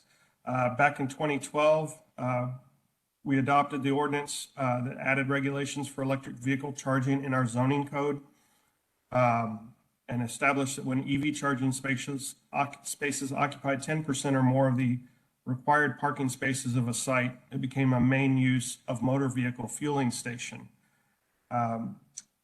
In September 2022, the Building Inspection Advisory Examining and Appeals Board, the BIAEA, proposed new amendments to the building code or the Dallas Building Code, Dallas 1 and 2 Family Dwelling Code, BI in November, and basically went through the drafting of the ordinances and the hearings.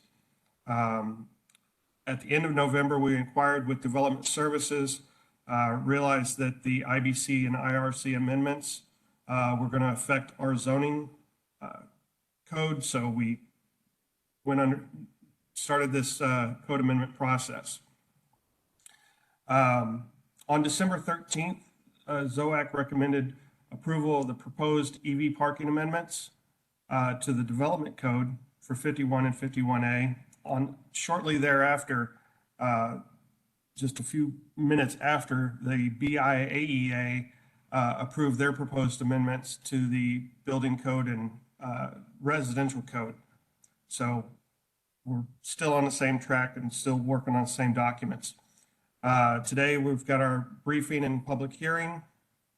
And in February and March, the IBC and IRC are going to go to council committee and then on to the council agenda. That's proposed, of course, but that's still on track. The purpose of this is to update the definitions to current terminology understood by industry and consumers, and it's going to remove that conflict with the other chapters of the Dallas City Code and provide a means for equitable implementation citywide.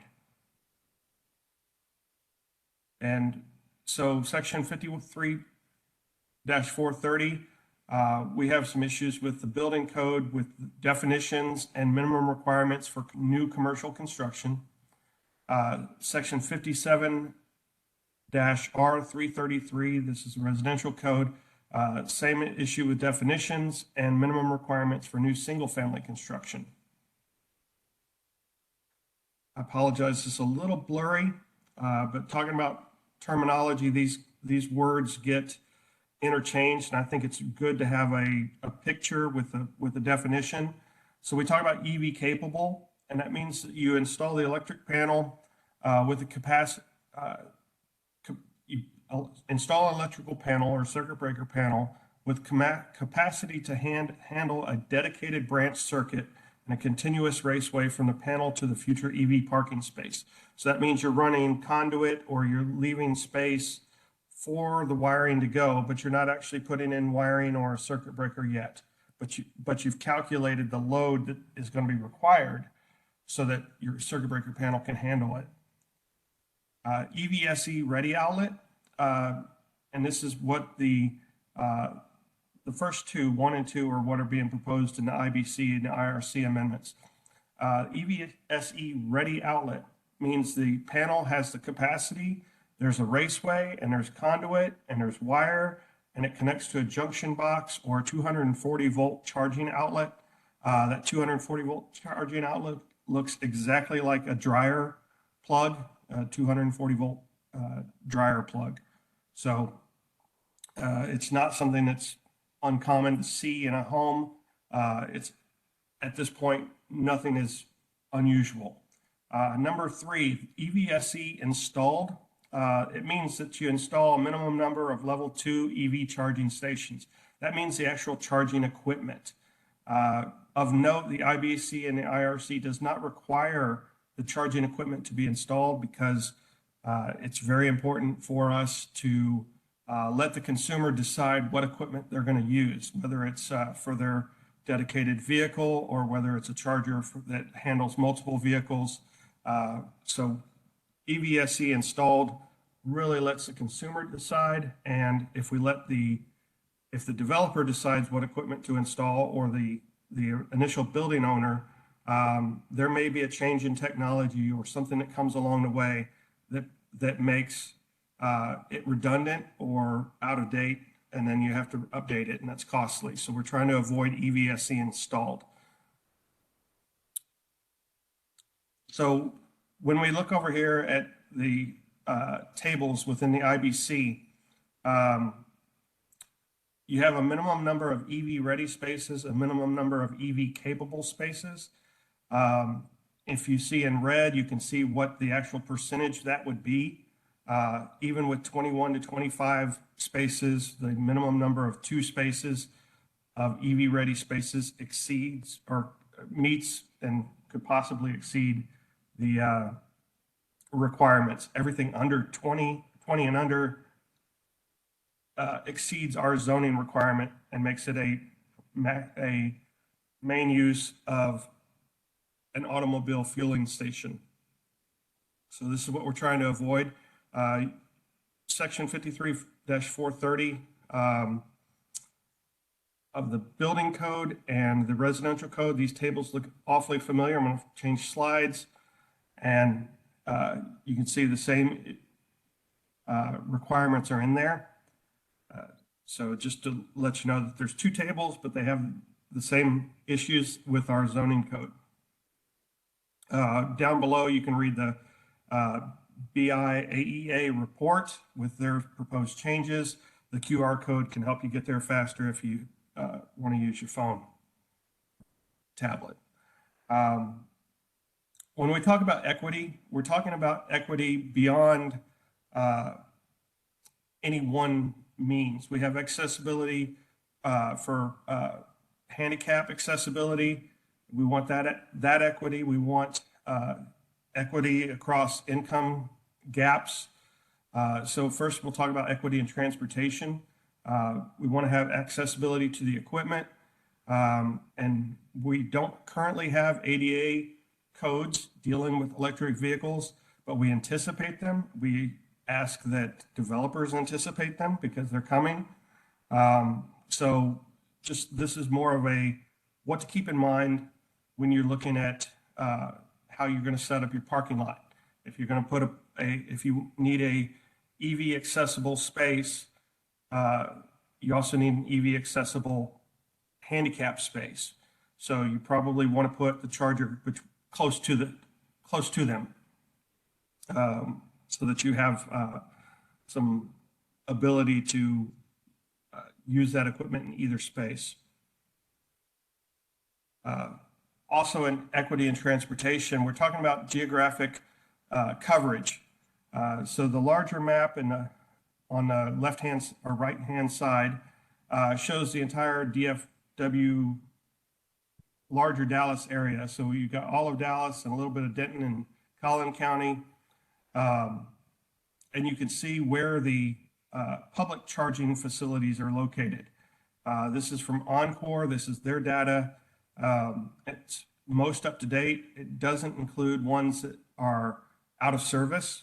So if you go to different brands like Tesla or Supercharge America or any of these other brands, they're going to show where their chargers are, and they're also going to show where they're not going to show where their chargers are offline. So we wanted to use the Encore map because they show everything that is currently in the ground.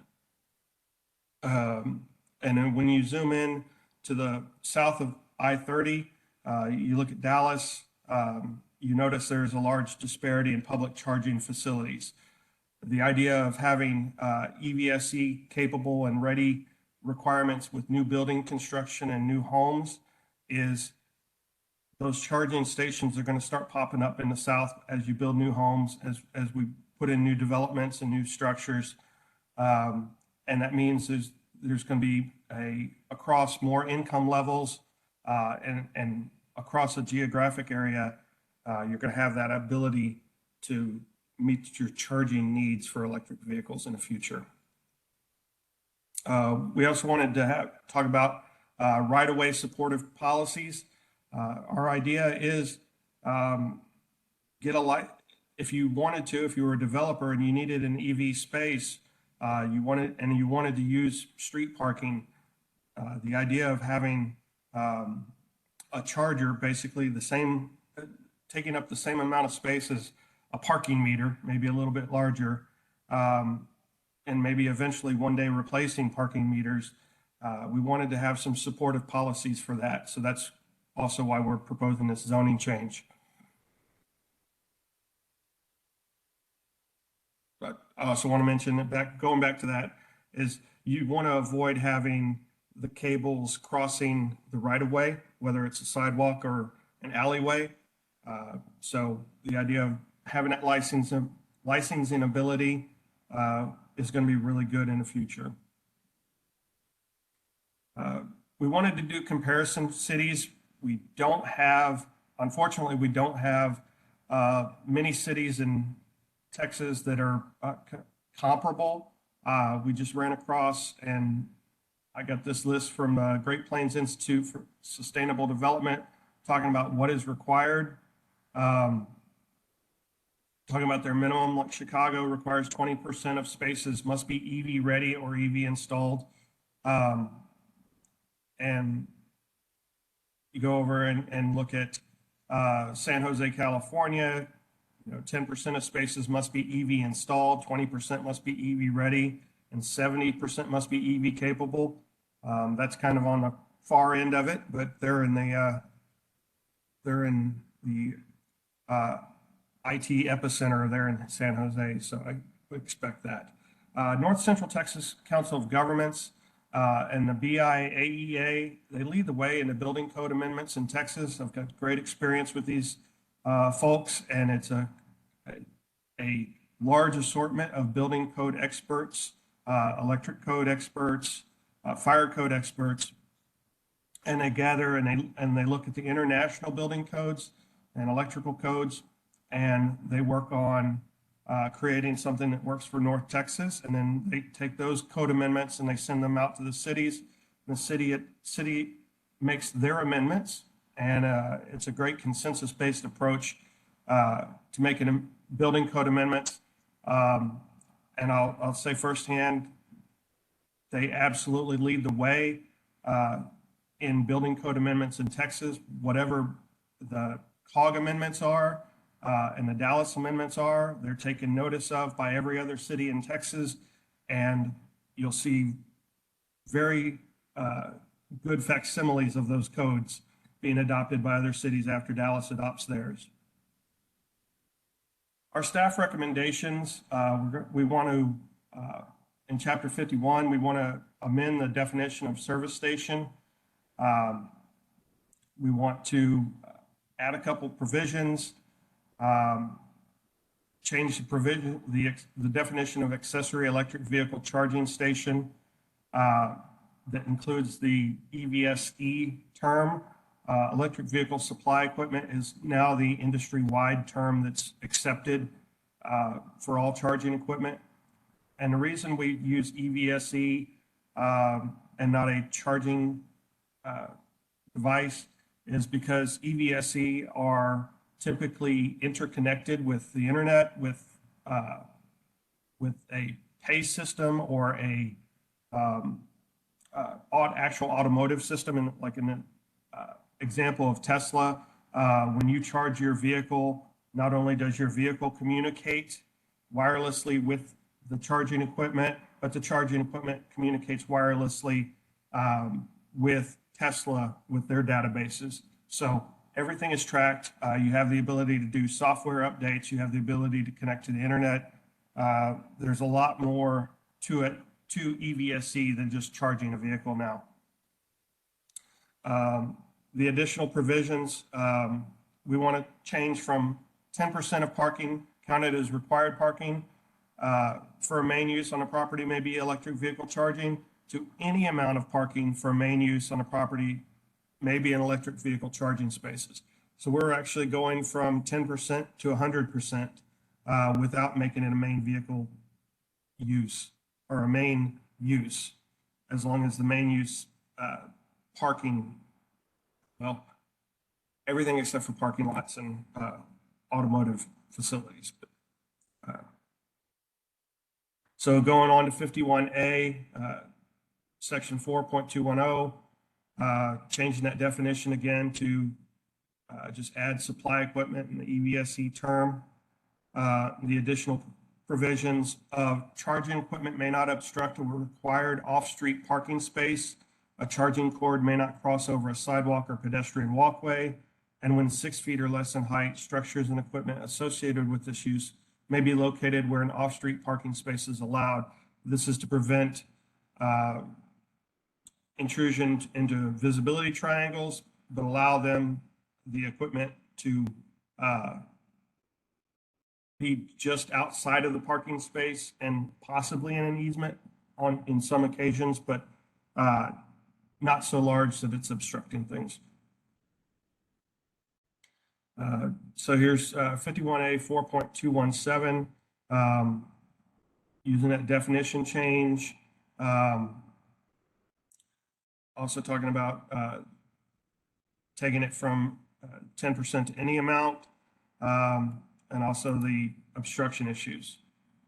What ZOAC and staff recommend today is hopefully approval. And that's it. I'm open for questions. Thank you for your time. Thank you so much, Mr. King. Members, questions for staff? Commissioner Kingston. Yes.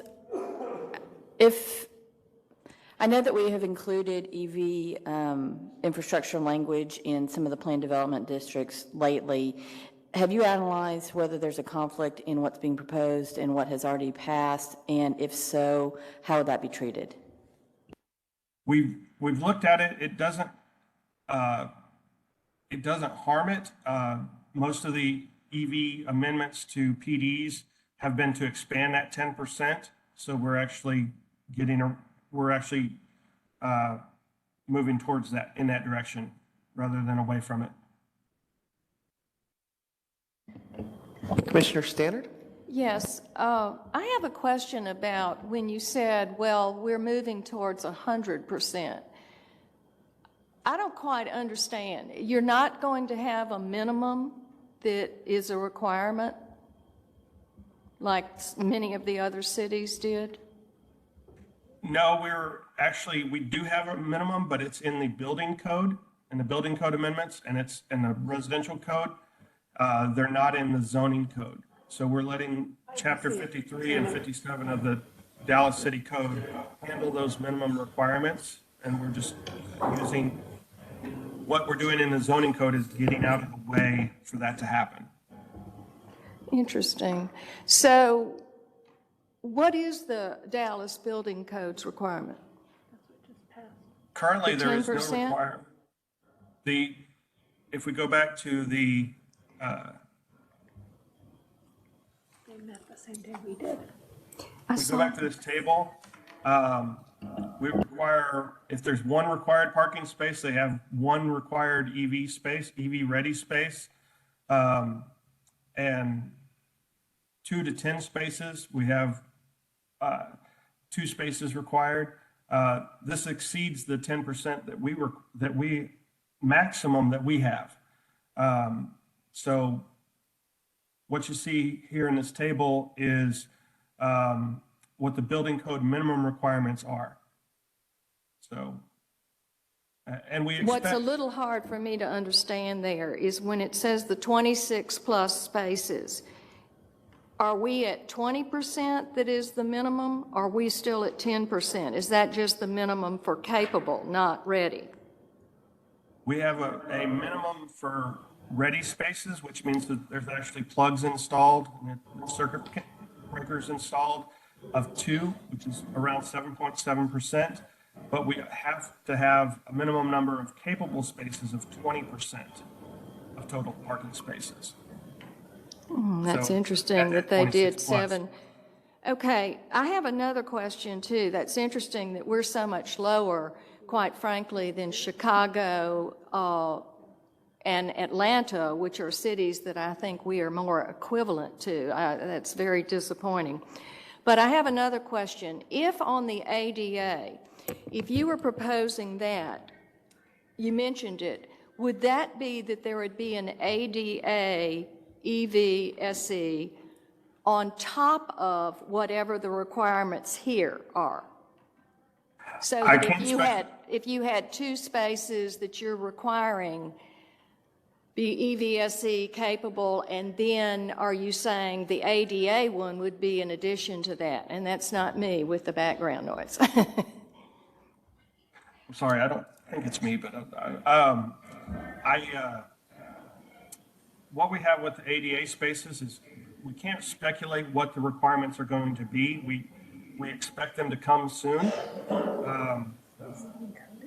What we're doing is basically having the understanding that when you have the equipment available for regular parking space, you also have it available for the designated accessible spaces as well. We know it's coming. We just want to, like I said, Yeah, I just hope that get out of the way of it. Right. I hope they clarify that so that there's no misunderstanding that that EV-equipped handicapped parking is not part of the requirements for the other EV spaces there. I mean, I think that's an important distinction. I understand. I get it too. I'm waiting. I will wait to see. I will note that we do not have ADA compliance plans examiners within the city of Dallas. We require the developer or the builder to get that as an outside consultant and certify that as they've taken into account all the accessibility requirements. But like I said, this is still new to the accessibility people, so they're still working and trying to work on the regulations. It's sort of strange the way this is spread over different codes. I mean, it's a shame it's not in one place. And in asking that, like before, and Commissioner Kingston is our leader on this, we have in PDs required on certain developments that they have 10% or whatever percentage. So will this impact, I mean, is that just a permitting process now and we don't require this in PDs? How does that impact this? It can still be required in PDs, but the requirement that the building code and residential code is requiring is actually better than what is being required in most PDs. So. Okay, thank you. Members, any additional questions? Hi, this is Commissioner Hawk. I have a question. Great. So I recognize that part of the move to having more EV-ready space and EV-capable spaces actually helps to lessen the load on the grid at night so that people can charge during the day. But I'm wondering, is there a move to have solar panels on these EV-ready spaces or on the actual equipment to actually help lessen the pull on the grid during the day? There's vendors and manufacturers out there. In fact, I'm friends with one of them, and they absolutely are looking forward to having this ability to have more EV-capable spaces or EV-ready spaces where they can install their equipment and hopefully put shade structures up that in the parking lots that also have solar panels on them. They're highly anticipating this change. But there's no regulation or no mandate that says that they have to use solar. Is that correct? No, there's no mandate that they have to use solar. The building code and the residential code, the folks on the IAEA and COG really want to leave it up to the developers and the vendors to make the choice of how they're going to build it and what equipment they're going to use for compatibility's sake. Okay, thank you. Members, any additional questions on this briefing? Commissioner Hampton. Thank you. Just one clarification, Mr. King.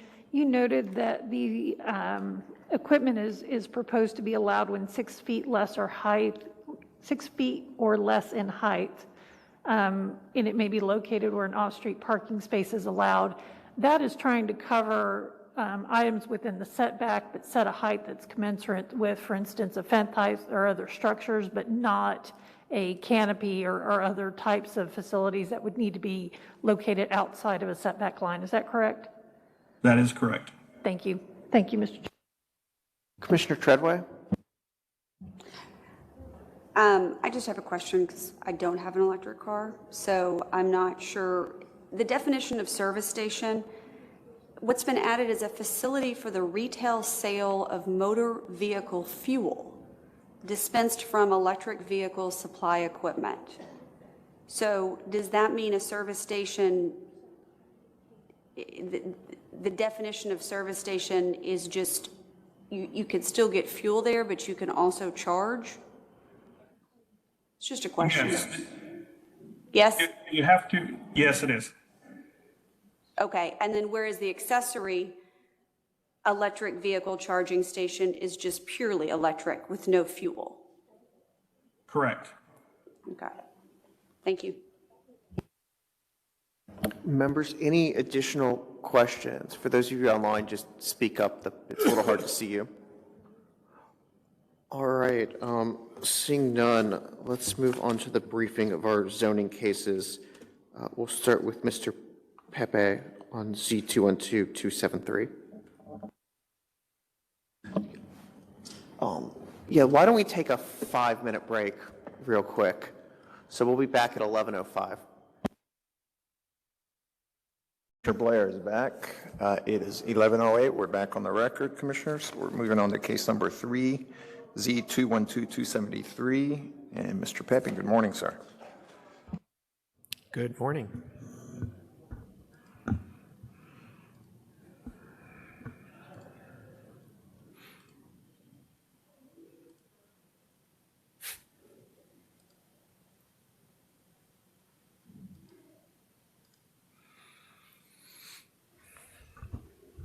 All right. Z212 is, should I jump in? Okay. Z212-273 is an application for an NSA Neighborhood Service District on property located, it's property zoned LO1 Limited Office District on the southwest line of North Garrett Avenue between Ross Avenue and Monarch Street. It's about 0.52 acres. It's located near East Dallas. Here's the site, it's an aerial view with the building that's built out right now under the LO1. And the surrounding uses are as follows. There's multifamily to the northwest, northeast, and to east. There's a medical clinic and a childcare facility to the east. There's more retail to the south, and there's a church behind the property and a more multifamily west. A request is located in an LO1 district and is currently developed with the church. The applicant is proposing to utilize the existing structure as a childcare facility. The change is necessary to undertake the proposed use because the LO1 district only allows the childcare facility as a limited use being that which is meant to serve other primary occupants of a building, such as a childcare facility within a large office building, primarily meant for the use of office tenants and accessed only through that facility. So here's the site as it's built out today. It stated their application intention to use the existing building. This is on Garrett.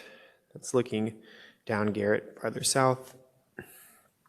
That's the flip side of that, looking north up Garrett with the nearby parking lot and multifamily. You see multifamily across Garrett. Further multifamily, and it's full 360 there. Staff recommendation is approval, as requested. Thank you, sir. Questions, Commissioners? Commissioner Hampton. Thank you. Good morning, Mr. Pepe. Good morning. Question for you. Did the applicant submit a site plan to you? You mentioned that they are planning to utilize the existing building. No, we did not We did not receive a site plan. And are you aware if they, as I understand, this will require state approval? Do you know where they are in that submittal process? No, I don't know Okay. where they are in that process.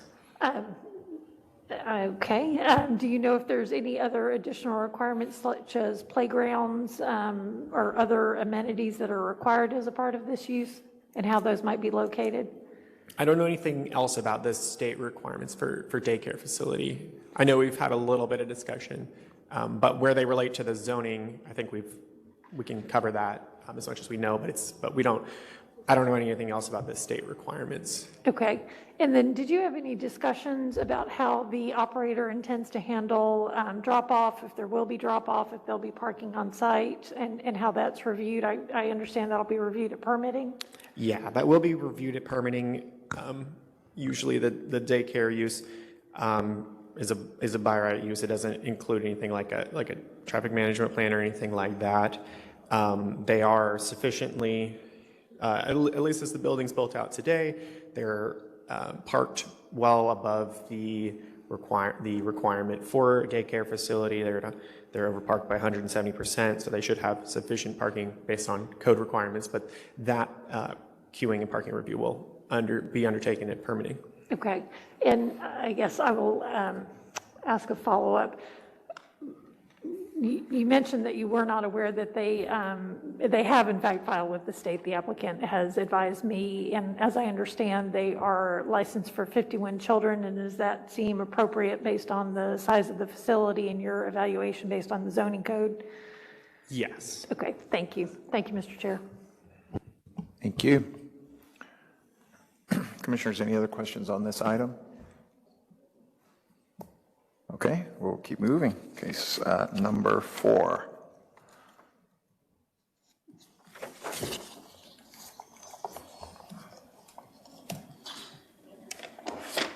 Are you briefing that one? No? And there she is. Ms. Aguirre, good morning. Good morning, Commissioners. How are you today? Great, thank you. Okay. Let me get this shared.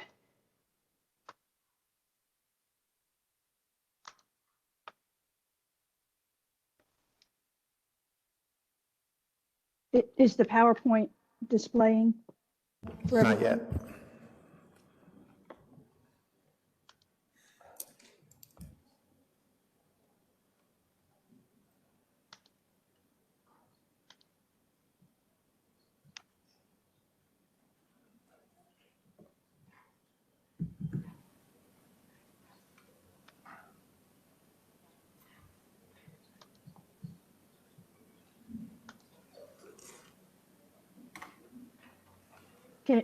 Is the PowerPoint displayed at this point? We don't see it yet, no.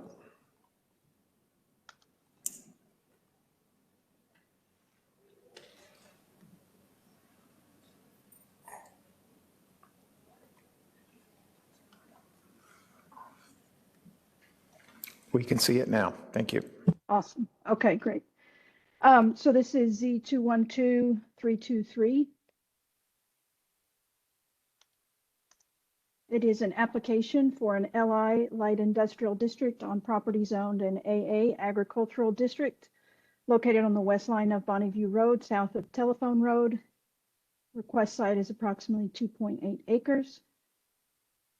Located in District 8. Area of request is the hashed area that you see in red on the screen. And the area outlined in green is representing the full platted lot that the area of request is a part of. Zoning map. Predominantly surrounded by warehouse uses, PD number 761, the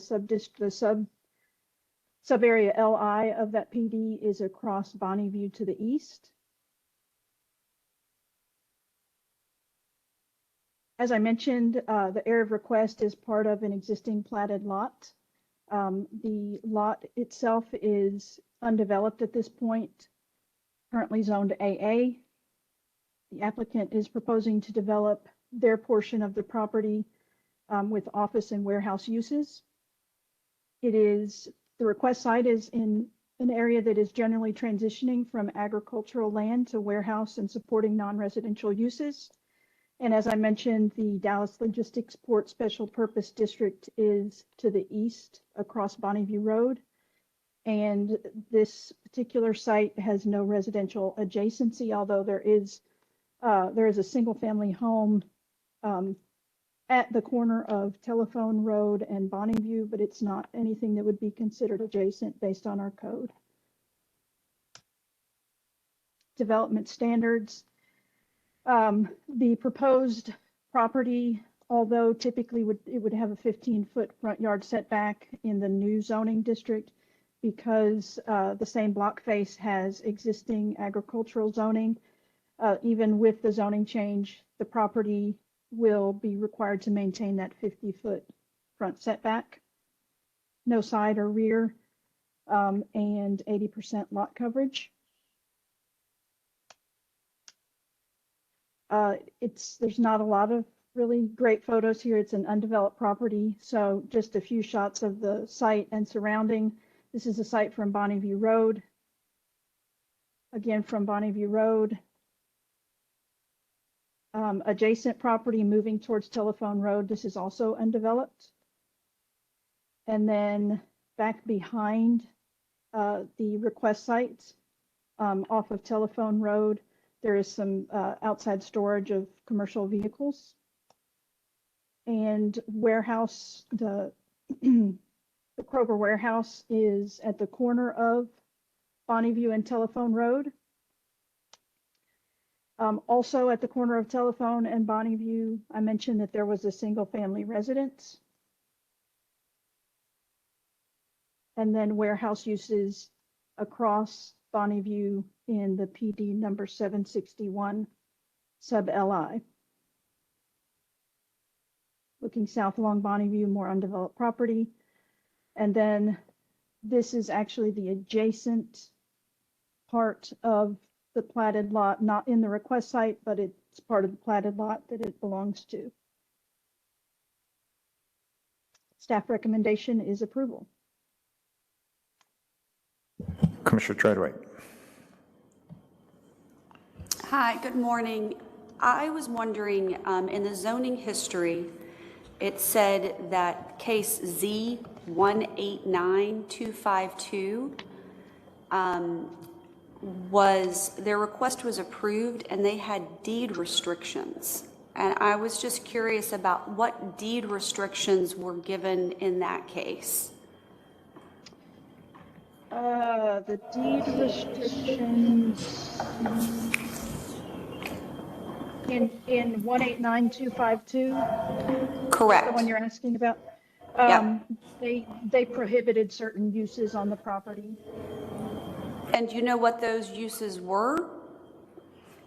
I don't have that document with me, but I can certainly look it up for you if you'd like. Because I was just curious if there were any discussions around deed restrictions to prohibit similar uses in this case. So the difference being that there's quite a bit more remaining single family, getting a lot of feedback. I'm sorry, you cut out. Yeah, I was getting a lot of feedback. There's the difference being that the zoning changes that happened along Telephone Road, the reason that deed restrictions were included in several of those is that there's quite a bit of single family residential adjacency to those properties. It's also a less major street. And so those deed restrictions were typically designed to lessen any impact that the warehouse or possible warehouse uses might have on those residential adjacency.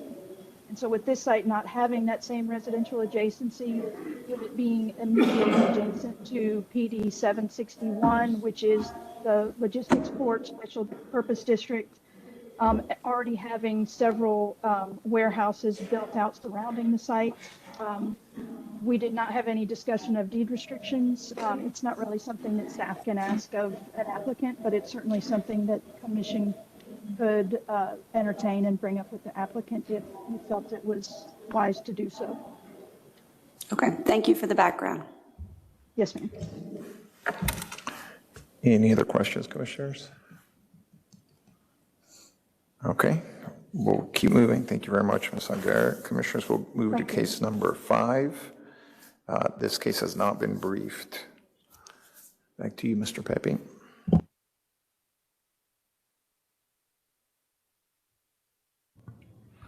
Hello again, and good morning.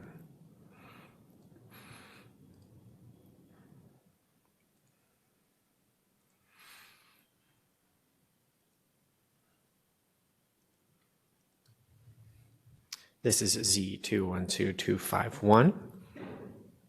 It's an application for a renewal of specific use permit number 2236 for an open enrollment charter school or private school on property zoned in AA Agricultural District on the north line of Grady Niblo Road between Kiwanis Road and Patriot Parkway.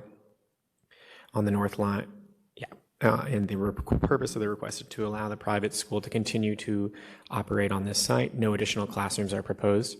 The area request is almost 7 acres. It's located in far southwest Dallas. Here's the site as it exists today. There's a church building and the school building, a lot of extra land on this property, and there's a queue that goes around a undeveloped square. So here's the site as it exists today. It's undeveloped to the north, undeveloped to the east. There's single-family conventional subdivision to the south, and some multifamily to the west along Patriot Parkway. It's currently developed as an open enrollment charter school and private school. The applicant is requesting to renew the use as an elementary pre-K through 6th grade without modifying the existing school operations and building, with no increase to the existing 7 classrooms. The proposed use is permitted in the district only with an SUP. The SUP was originally approved in 2017 for a period of 5 years, and the previous approval expired in May 24th, 2022. The traffic management plan is proposing a queue that enters and exits off Grady Niblo Road, and the applicant does not propose changes to the site plan or conditions. So here's the existing site plan as they've been approved in the past. You can see where it enters off of Grady Niblo. North is on the left in this image, and then there are the 2 buildings as they're built out. A little bit of info on the TMP. They are a small school, so they have a minimal TMP, but it does include all of the basics that are necessary. And here's the TMP with the queuing layout, potential spaces shown. So here's the site, looking off of Grady Niblo. And there's the existing facility, church and school building. And a little bit more of that facility taken from on site. You can see the multifamily to the side now. Then this is moving down the queue, looking east on the site. So the driveway wraps around this big grassy square. Then that's the flip side of that, looking at the multifamily and parking area to the west. And look at the undeveloped parcel that's to the east of the subject site, looking at the subdivision to the south on Grady Niblo, whoops, and then that's farther east down Niblo. So the proposed conditions are as follows, and they call for 10 years of approval with eligibility for 10-year periods thereafter. Otherwise, they're not changing the conditions relating to landscaping, classrooms, and their drive operations. These are TMP conditions. So staff recommendation is approval for a 10-year period with eligibility for automatic renewal for 10 additional year periods, subject to a site plan, traffic management plan, and conditions. Ready for questions, Commissioner Young. Yes, Mr. Pepe, one of the public response forms expresses concern about added traffic if they install a football field. these are elementary school students, so it'd probably be more likely a soccer field, but am I correct that although nothing prevents them from going outdoors and playing soccer on the property, there is no organized athletic field shown on the site plan? That's correct. There's not anything built up structural for Right, athletic and facility. anything over 6 inches would have to be shown on the site plan, is that correct? As a structure, yes. Right, all right, thank you. Thank you. Commissioner Carpenter. Yes, I was going to ask the football field question also, but the other opposition ballot that we received referenced a concern about traffic. That the population of this school is limited to around 70 students, is that correct? Maximum, yes. Right, and the only two uses occurring on this property are the church and the school, is that correct? That's correct. And the property has 67 parking spaces and has long drives leading from Grady Niblo to the structures. It's a big site. They've got a lot of room to absorb their potential growth through queuing and parking. All right, thank you very much. Thank you. I have a question. Please, is that Commissioner Blair? Yes. Thank you. Is it not true that this school has not made any major changes to how they operate and the number of classrooms for the last 10 years? It is true they haven't made major changes in how they operate or classrooms. Is it also true that there is no plans to put any type of outdoor athletic facilities and or playground and or additional rooms, classrooms? That's my understanding, and they wouldn't have the ability to add additional classrooms or any kind of outside structural development. Is this not true that this is a specialty school that only manages or teaches to those that have dyslexia? That's my understanding. Thank you. Thank you. Thank you both.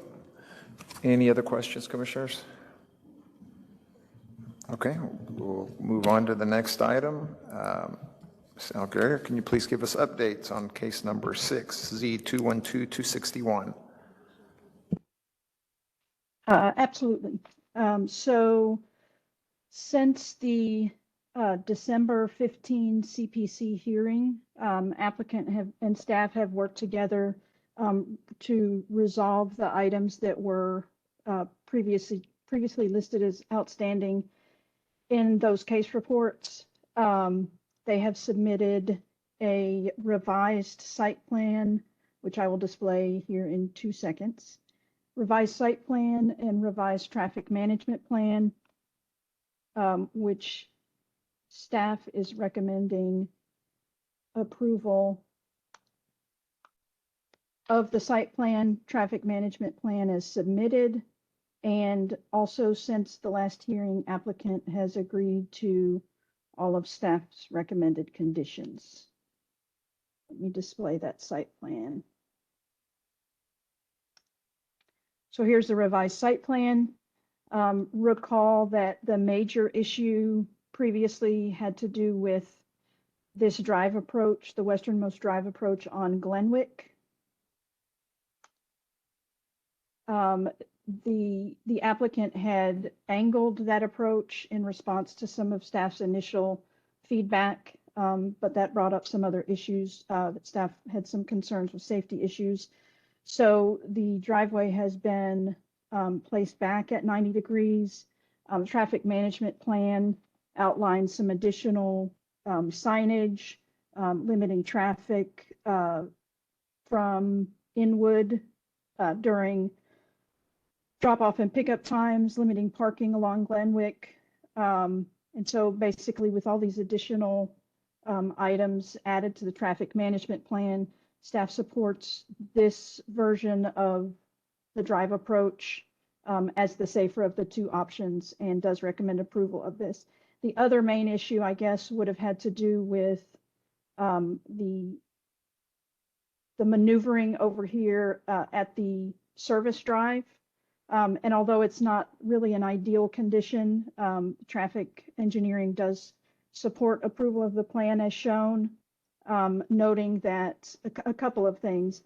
The homes that are along West Greenway Boulevard, this roadway actually acts as a side yard, so their properties are not fronting on Greenway. Also, this driveway is used for very limited purposes, essentially just minimal drop-off and pickup times during the week, during the day, and so it's not going to be a heavily used driveway. And so with that understanding, traffic engineering and zoning support the site plan as shown. And then there is also a revised traffic management plan. The applicant has sufficiently addressed all of staff's concern. They've provided additional information regarding bus routes to and from the school. They provided a map of how those buses will arrive and depart, limiting, for example, left turns off of or from Inwood onto Boaz to decrease the possibility of any traffic backups there. As I mentioned earlier, limiting access on Glenwick during drop off and pickup. It's going to be a one-way basically during that time, so any vehicles would only approach from Boaz, West Greenway, and then around heading towards the west on Glenwick. And this drive approach will only be used for bus ingress. And when there is not drop off and pickup happening, there's a gate that will slide across and be locked so that no traffic can enter or exit. And that is essentially it. Staff is recommending approval subject to the site plan, traffic management plan, and conditions as shown in the case report.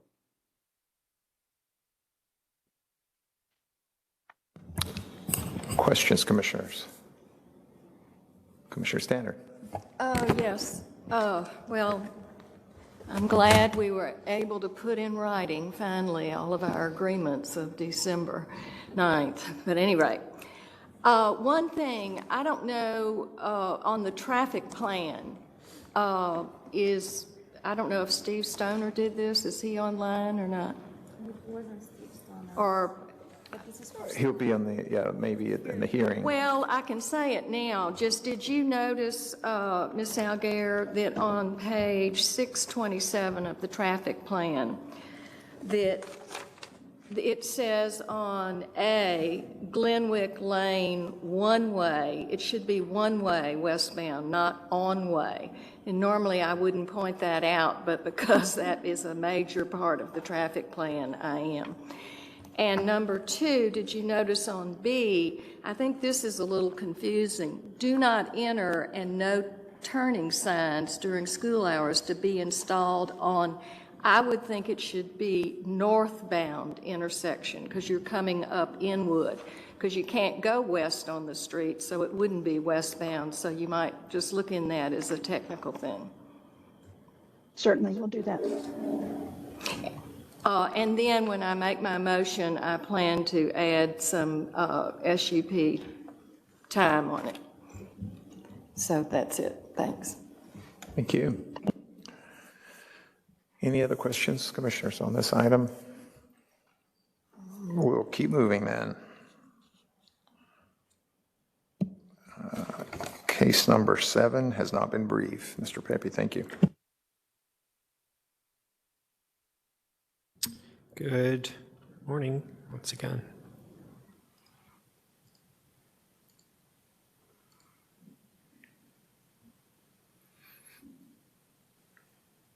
This is item 7.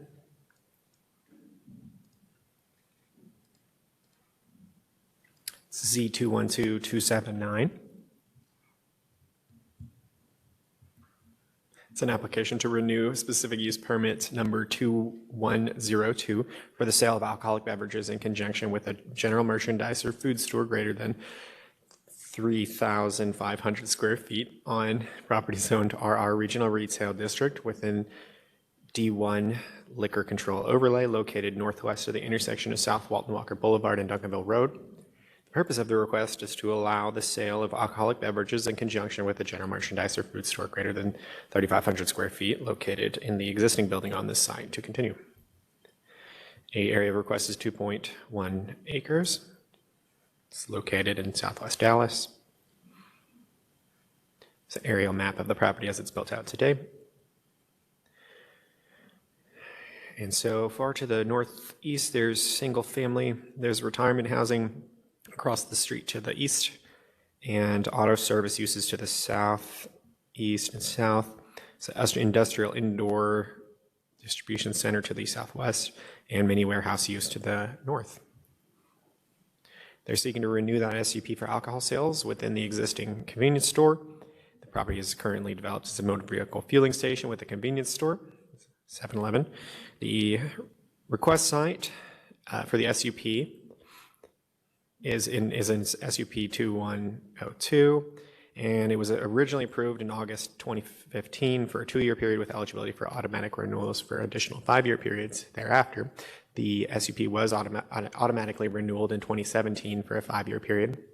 The applicant did not submit an auto renewal before this auto renewal deadline, but they are not proposing changes to the conditions, site plan, or use. Here's that existing site plan as it exists today and is built out. They're not proposing changes to that. Here is the store from on-site. Looking from the other side of the property of the store. And that's looking out onto Walton Walker to the west and the industrial across Walton Walker. It's looking a bit south down Walton Walker.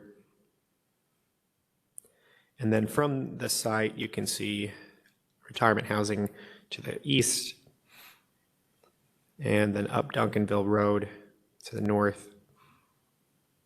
They're not proposing changes to the conditions beyond that time period. They'll remain as follows, and they're asking for the 10 years with 10 years of automatic renewal thereafter. And staff recommendation is approval for a 10-year period with eligibility for automatic renewals for additional 10-year periods, subject to conditions. Thank you very much. Questions, commissioners? Commissioner Hampton. Thank you. Good morning, Mr. Pepe. Just one question. I noticed that staff was proposing to extend the time period, and in looking at the police report included in our docket, there seems to be a number of activities on this site. Some are road rage and appear may have been at adjacent properties, but could you speak to how staff evaluated that with this crime statistics? Yes, we don't take into account the crime statistics in the evaluation of the site. We stick to the land use nature of it, but we do include those for anyone's reference. Okay, so I guess this body will then evaluate those as we're considering this? Yes. Okay, thank you, Mr. Pepe. Thank you, Mr. Chair.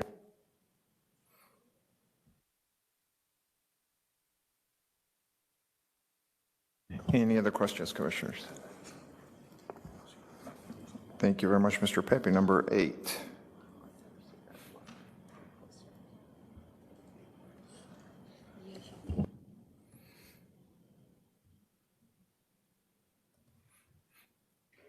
Number 8.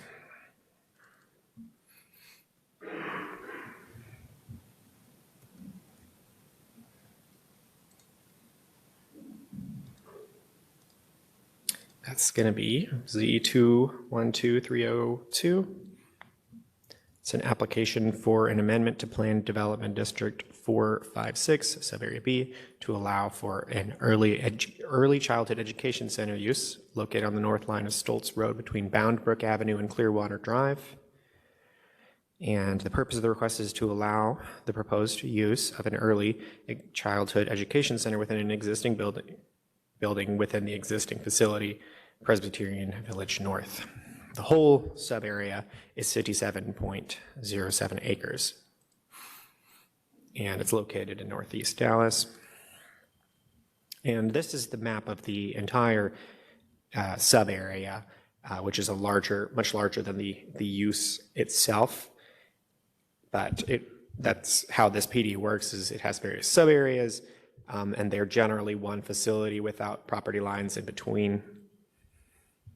So here's the zoning map of that also reflects the same fact, it being sub-area B. So the northeast is undeveloped portion of the PD 456 facility. There's a single-family subdivision to the north, way on the north side of the facility as a whole. To the west, there's more retirement housing, single-family, as part of the Presbyterian facility. And then the south border of the sub-area and the area of request is Stoltz, and across that is single-family and a public school.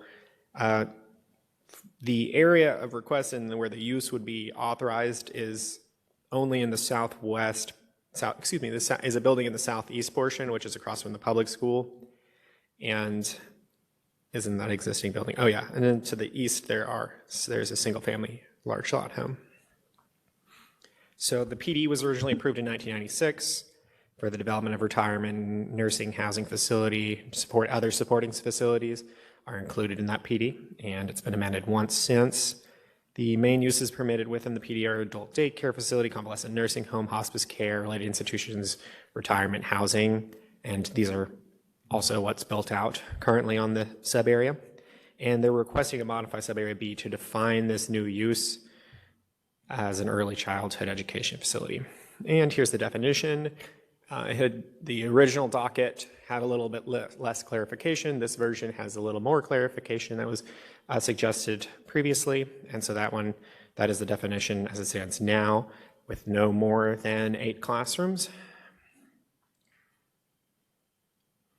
And so when we get to the subject site, this is looking north. This is pretty close to where the building it's intended to be used is at, from Stoltz. And that's a little bit more northwesterly look, near the area of request. And this is looking east, more northeast from where I was standing on Stoltz, at more of the facility from the exterior. Hopefully we'll get into the facility. So here's an entrance, one of the entrances to the facility. It has a number of entrances, the whole facility throughout the site that are governed by an overall traffic flow plan that's associated with the Presbyterian facility. Here's another entrance, more for the western portion of the site. So then we go on to the site. The buildings in the western portion, the left half of this image, are the intended area of the use. And then back across the street, Stoltz, this is the public school. It's built out across Stoltz. And then that's looking south on the street that is borders along the western boundary of the elementary school. And then that's looking west down Stoltz. So here's the existing development plan. It's one of those development plans that applies to a whole sub-area. And so it has a lot of buildings on the facility. They don't make any structural changes to the buildings in this plan. Yeah, the change that you see is just going to be adding square footage for this proposed use in there as a possibility to operate, because the development plan was just a list of uses and buildings associated with it. The early childhood education center needed to be added into that, but that's the only change, adding it to this list. The whole PD has a conceptual plan as well. We asked that they would add that use into it as well in a similar manner to how we added it to the development plan. And so the conceptual plan mostly breaks down the sub-areas that are located in the Presbyterian facility. And it also has a call out to the uses and where they're allowed in the sub-areas. And that barely legible note says maximum 15,000 square feet, which matches everything else in regards to that use. Since the previous hearing, we did get an informational TMP, and this has been updated, and it shows the traffic flow pattern of where The customers of the school would enter and queue and then ultimately park. The TMP at a larger scale describes how drop-off and pickup would go and how the spaces are utilized in terms of, so they break down into space minutes, which is to say the amount of time that a space is open or not open or occupied. But they determined that they have a ample space for that. And I believe that TMP was distributed to Commission. So staff recommendation is approval subject to a revised conceptual plan, a revised sub-area B development plan, and a revised conditions. Questions, Commissioner Young? Yes, what is the donut hole in the middle of the area of request? I'm glad you asked.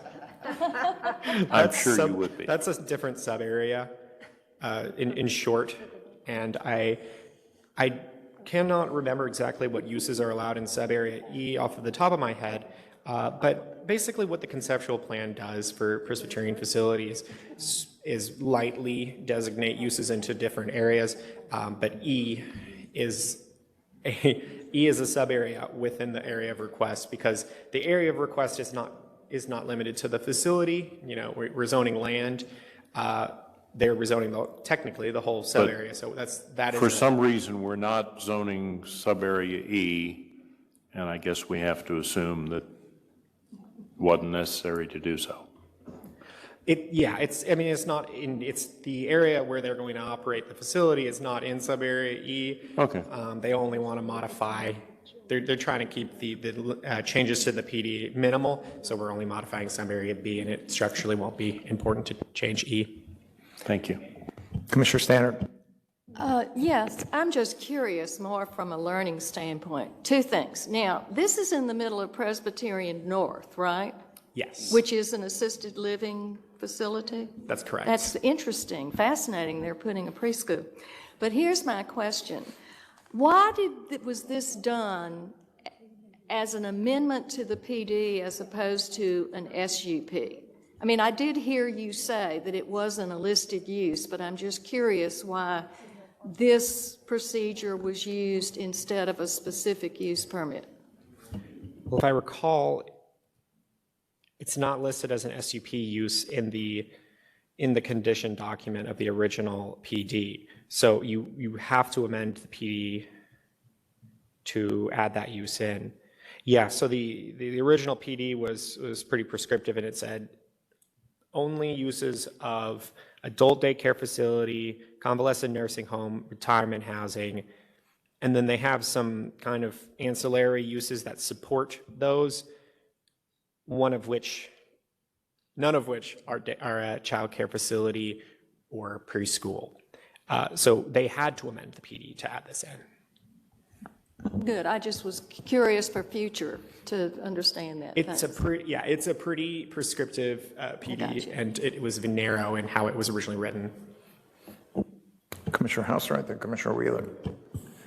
Thank you, Mr. Chair. Mr. Pepe, my understanding is that the traffic management plan that we're reviewing is for information only because the nature of this use does not require a TMP. Is that correct? That's correct. The closest use in the code is a daycare, a child care facility, and that typically doesn't require a TMP. So the nature of it, the other tools that we have to limit it don't require the TMP. It can be an informational tool for this body to make decisions, and I hope it does do that, but it doesn't have to be subject. The approval doesn't have to be subject to the TMP. Right. So as you just stated, the motion later in the day will not need to include the TMP as part of the conditions? No. Thank you. Commissioner Wheeler. Because of where it's located and the PD was formed for that location concerning adult daycares and other things quite like that, is there, I don't know exactly how to put, as far as having maybe residential, does the residential areas, or is this planned for like people more that's going to work, or how close is any residential use to the proposed facility Yeah, good question. that This will is- support that? Oh, I'm sorry. What, could you say that last part one more time? How close is residential uses that will support that type of facility, being since that area was, planned development was created for the uses that are specified there right now? Yeah, absolutely. No, good question. Really spread out site. It's massive. Even the sub area is 50-something acres. So for reference, the building that this is taking place was a medical facility. So the plan and how the site's laid out kind of keeps some of the more medical facilities to one side, which is here on the south. And then you've got several hundred feet before you get to the more, the retirement housing, the independent living, and those are shown here. So it's pretty distanced from those, and they have this sort of independently accessed nursing section of the site, both called for on the plan and in reality. Because that's one of the concern in having children and around older adults who have pretty much retirement age, or even adult daycares. How does that, is that maybe appropriate use in that area?